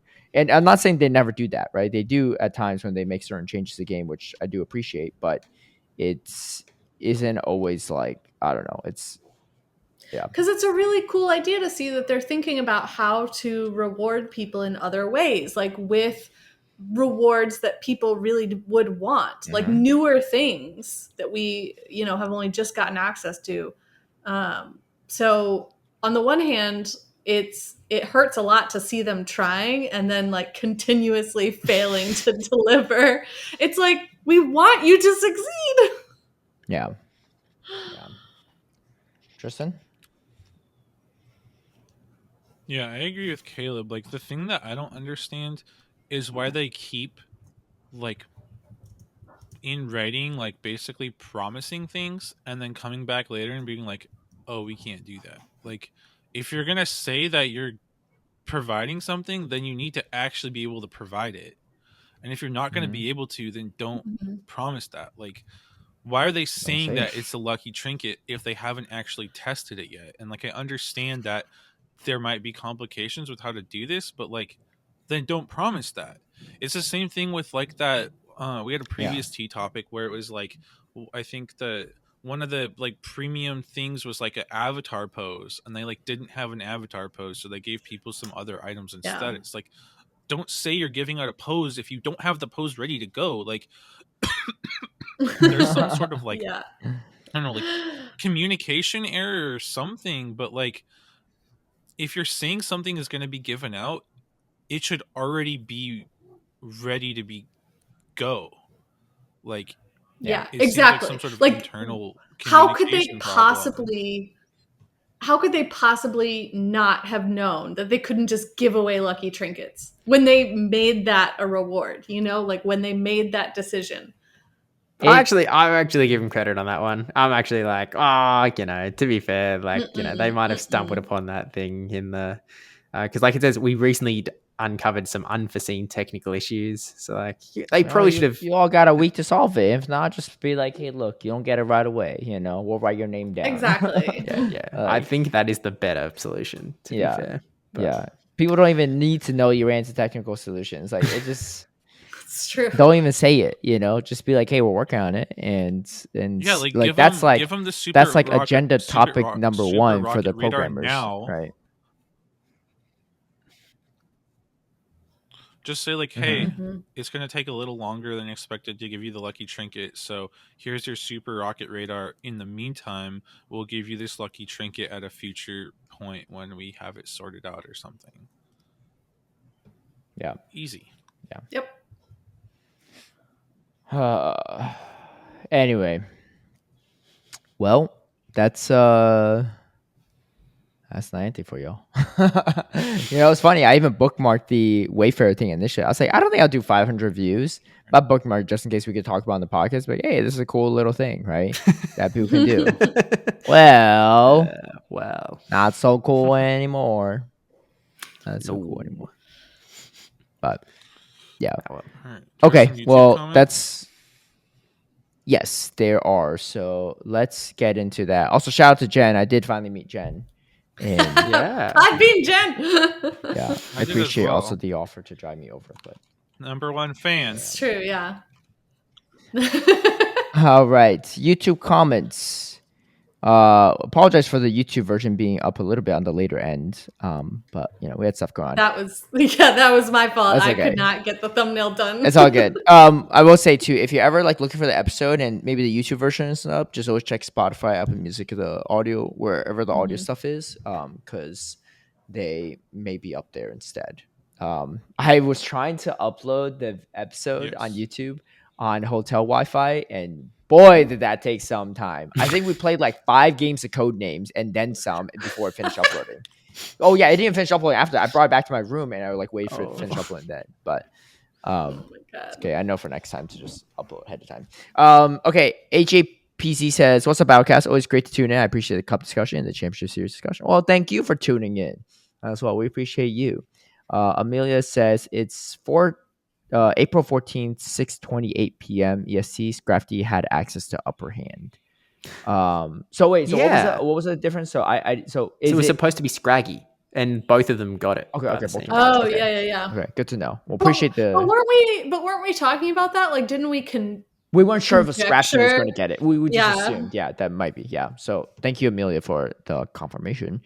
And honestly, I don't even think I had one because I didn't rate those. I just rated the Heracross, but I rated nada. I'll elite damn it. No one's surprised. Kawaii says, I think the outreach around the masterwork research is ridiculous. Masterwork research by design are meant to take a long time to complete and make you use all the features of the game, mainly focused on ones recently added. This has literally been how they've done it since the first one. While the forced time gates are a little annoying, all the other tasks are perfectly reasonable. Catching 100 Pokemon in a party isn't hard, even if you're rural, unless you live out on a property or in a village with no other players. I think players are so deep in spreading negativity about the game, they have to attack literally any event that comes out. Of all things to complain about Pokemon Go at this moment, this seems so minor of an issue. Loving the podcast, by the way. Hey, thank you. And I do agree with that. I mean, I think like if you're really just out in the middle of nowhere, no one to party play with, by yourself and stuff, there's no way this is the hardest research you've done. There's probably a million other research you can't complete very easily either, Like, so, I mean, again, the amount of people that actually have... I definitely am a person who is kind of annoyed about it since I don't party play very often, but like, it's not the worst thing that this game has ever done. Wait till you see tasks 5, 6, and 7. Just at those. Then maybe we can complain. But until then, I think that one's pretty reasonable. Yeah, Tristan, what were you gonna say?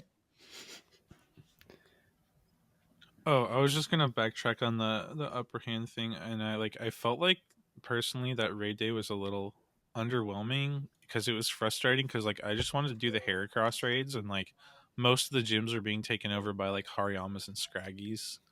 So that was definitely a little annoying personally. But Yeah. Umberhand does seem like a solid move.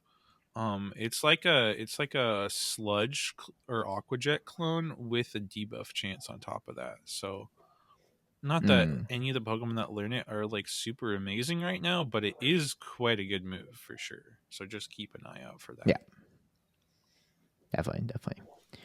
Okay, and to continue, Arthur Dragon says, "Hey, Battlecast, random question. Outside of events, what are all the ways that we can farm Rare Candy XL? I've tried looking up on my own, but sadly, nobody really talks about the stuff anymore. If anything, we should be able to tap on the item in our storage in the game, and perhaps the professor or a team leader should probably explain what we can do to farm them." That's actually a really clever idea, Artemis Dragon, that I don't think I've ever heard anyone else say.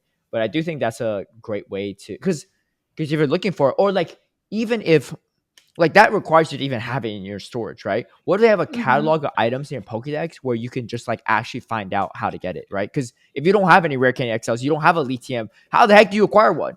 Like, new players are like, what the heck's going on? There's like a million different items to keep track of, right? Yeah. Obviously, you've been playing from day one, that's fine. But most people at this point are not day one players, I feel like, So, I mean, I'm technically not even a day one player. I'm like a day like 3 player. But I think that's a great question. So to answer your question on farming Candy XL, I know this particular season you're guaranteed 1 Rare Candy XL for every raid during raid hour, right? If I'm not mistaken. And For every he does catch. actually, if you for every catch. The rest of his finish the comment does actually lay out. Oh, okay. He okay. says, so far, I know we can randomly earn them from routes, Dynamax battles, 3-star, Mega, and 5-star raids. They're guaranteed from Gmax battles, and also guaranteed if you catch the 5-star raid boss this season during your local raid hour on Wednesday, 6 to 7 p.m. And he says, I'm being as detailed as possible for newer returning players listening. So if I've left anything out, please share. And I do think that that's actually a pretty comprehensive list. Very. Yeah. Shout out to Artemis Dragon for listing all that stuff out. But I do think, I think there could be more explaining from that could be done. Can you get it from Go Battle League rewards? I agree. I think you get it as a reward, like for the free research, like the battle pass that you get at the beginning of each season. You get 1 at the end of each completed page. Which, right? And I do think you also get it for like end of season rewards, but I think it might only also be 1. But I do like the idea that you're kind of conjecturing of having basically like an item dex where you can kind of like, just like we have information in the Pokedex, like maybe we need a little bit more information about these items and how to acquire them, especially because we're at a point in the game where that seems to be one of their best sort of ways to try and make the game a little bit more fresh, is like to add new items that Pokemon need for evolving or whatever. So yeah, it would be really, really helpful, especially as like some older players like us, are trying to get newer people into the game. Not old, but like old in terms of the game. I'm the oldest one here. Don't even mess. Tristan, what are you gonna say? I was like, isn't there a chance of a rare XL from like the premium GBL track in the item slot? Or was that only in the So it might be a chance, but it's not guaranteed. They need to disclose odds of that stuff too. Because I don't know what the heck you really get out of the premium stuff besides shifting maybe the reward structure, right? They just be clear with the odds percentage and what you could even encounter, right? With the premium rate. Because why would someone spend a premium rate pass on it? Or because newer players ask me, right? They're like, hey, should I use a premium rate pass on this Go Battle League? I was like, I don't think so, right? 1, you need to win to get the rewards. 2, I don't even know what the big difference is. So I can't vouch for it. I've been playing this game, at least the PvP stuff, since day 1, and I still don't know, just disclose the odds. Like a lot of other games do it. If you click on it, it discloses what the odds are. Yes, sometimes the odds look terrible. It's like a 0.1% chance you get a legendary encounter or whatever, but still at least and you could compare the difference between the free and the premium. Just a Yeah. simple, small thing like that can go a long way in Niantic, and maybe people might even spend more passes on it. I don't think there's that many people just blindly spending raid passes on the premium track for Go Battle League, hoping something will come about it. Like most people are just like, I don't. What's the difference? I know Yasuo tweets this out every year. He's like, when there's that one where you get 5 Pokemon counters, he's like, I'm asking again for like the 50th time, what is the difference between the free and the premium when all 5 are 5 encounters? Like, what is the difference? I have no idea. Why is that even an option at that point, right? Maybe there is. There is Maybe none. there's like boosted rates for certain things, but we don't know, right? Yeah, Tristan? I was gonna say there is no difference as far as I'm aware. Yeah. Thank you for your input. Mihir says, thanks for the shout out. I ran Bastion as my other 5 Pokemon were super strong versus everything in the meta except Azumarill and Cordelia. Having Bastion meant I can easily tank their energy and have immense bench pressure where my opponent is inclined to play for swap, as they'd be scared of my Bastion while I don't have to play for swap for games where I'm not running Bastion.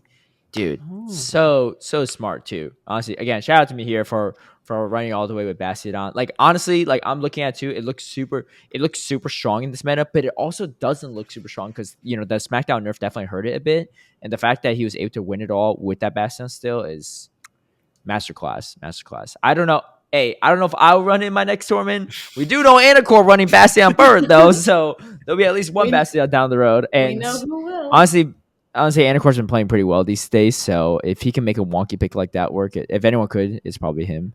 But yeah, thank you for the additional information here. Yeah. But yeah, again, I used to some scrims and actually felt pretty good. Yeah. Such an interesting thought of like pressuring your opponents into playing for Switch. It's like, yeah, I've because never they really think, thought about that. because the way you play it out, they make you think it back. I mean, and also like, dude, like Corvi Knights, you think, oh, fantastic and jump up. Man, that jump up kind of hurts the Corvi Knight too, and you're doing no damage with the sand attack. So like in a meta like that, like where jump off is so meta relevant, it is nice. And Credilli, even if you don't win against Credilli, as long like there's so many games this past weekend in Atlanta too that we saw that even if you don't win Switch, you're fine, right? If you have a slight energy lead and stuff, especially with all the debuff stuff there is.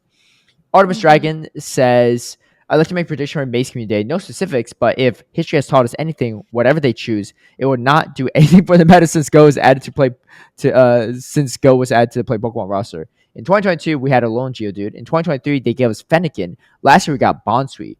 Jokingly, none of their evolutions have been seen since, and so no shot in hell that they break tradition and drop a bomb at the tail end of a season. So I guess it'll be something that's irrelevant. What did we all say again for the main one? Quaxley, Venipede, Palma. Okay. Palma honestly maybe, I don't know, but Well, the evolution, look, I don't know. If I had my time again, I know where I'd be going. Yeah. Back to what's that thing called? That's true. I was gonna make the joke, but it doesn't sound as good. Right? Yeah, but back to Swaddle. I was like, the joke is not as funny when I can't remember what I was about to say. And then Artemis Dragon continues, right on Tristan. I really don't get what Niantic expects of flimsy typing like Electric to do with bad moves and defenses. And what about a non-stat fast move to even out those mudslaps head-to-head for Electric matchups, in addition to a new Electric move like Shockwave?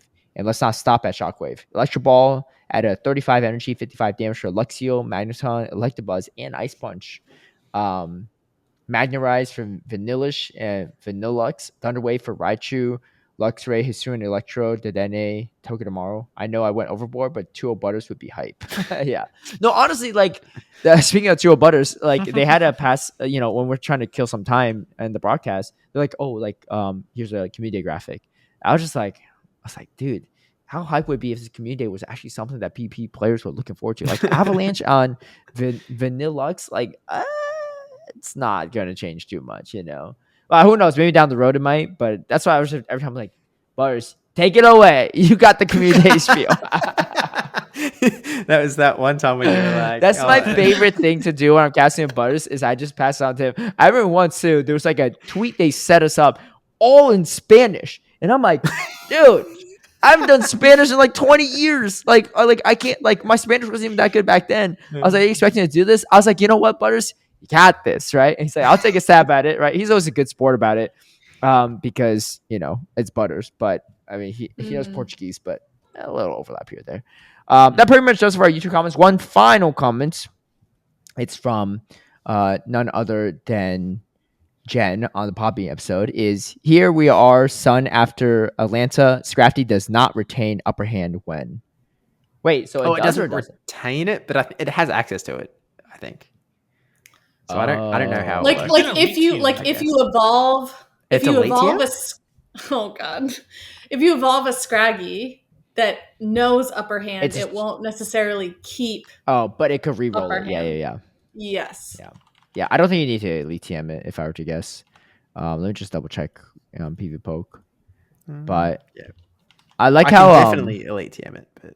Well, yeah. But I don't think you need to even elite TM it, right? Is what I'm saying. Or no, you probably do, right? Yeah, I'm just saying. Why can I probably do? I haven't wasted TMs flipping it around, but. All right, it is on PV Poke. It says you can just TM it. Yeah. Okay. Okay. Cool. All right. There's that. Well, thank you for the information. I love how Kaz like our resident Jen translator too. If we're confused about something, like what Jen is trying to say here is. I introduced Jen to literally so many people, and like a lot of people were like, "Oh, from the Podbean comments." Yeah. And I kept telling her, I was like, "You're a part of this now." True. Character of the show. Absolutely. Jen should go to New Orleans too. Hopefully she had a good time at Atlanta as well. Oh, she had a great time. Yeah, we both did coloring pages that she picked up from the kids station. It was great. Hey, that sounds like a great gift for adult too. So we were just sitting there watching the finals, like on our separate coloring page. But yeah, you should send up photos of the results of those. I want to see. Yeah. But, I will. Yeah. All right. Well, thanks for tuning in, and we'll catch you all later. And I don't know if there's anything going. Oh yeah, best luck to everyone competing at Monterey this weekend. There's no community. Is there a community stream or anything like that? Nah, I was told no. I don't think so. Okay. Yeah. Well, we'll look closely at the bracket too and see. Hey, maybe a Fur will win this one, and Anik will feel a little better about his next tournament run with Fur Bastion. But until then, we'll hope you have a good one, and we'll catch you all later. Peace out.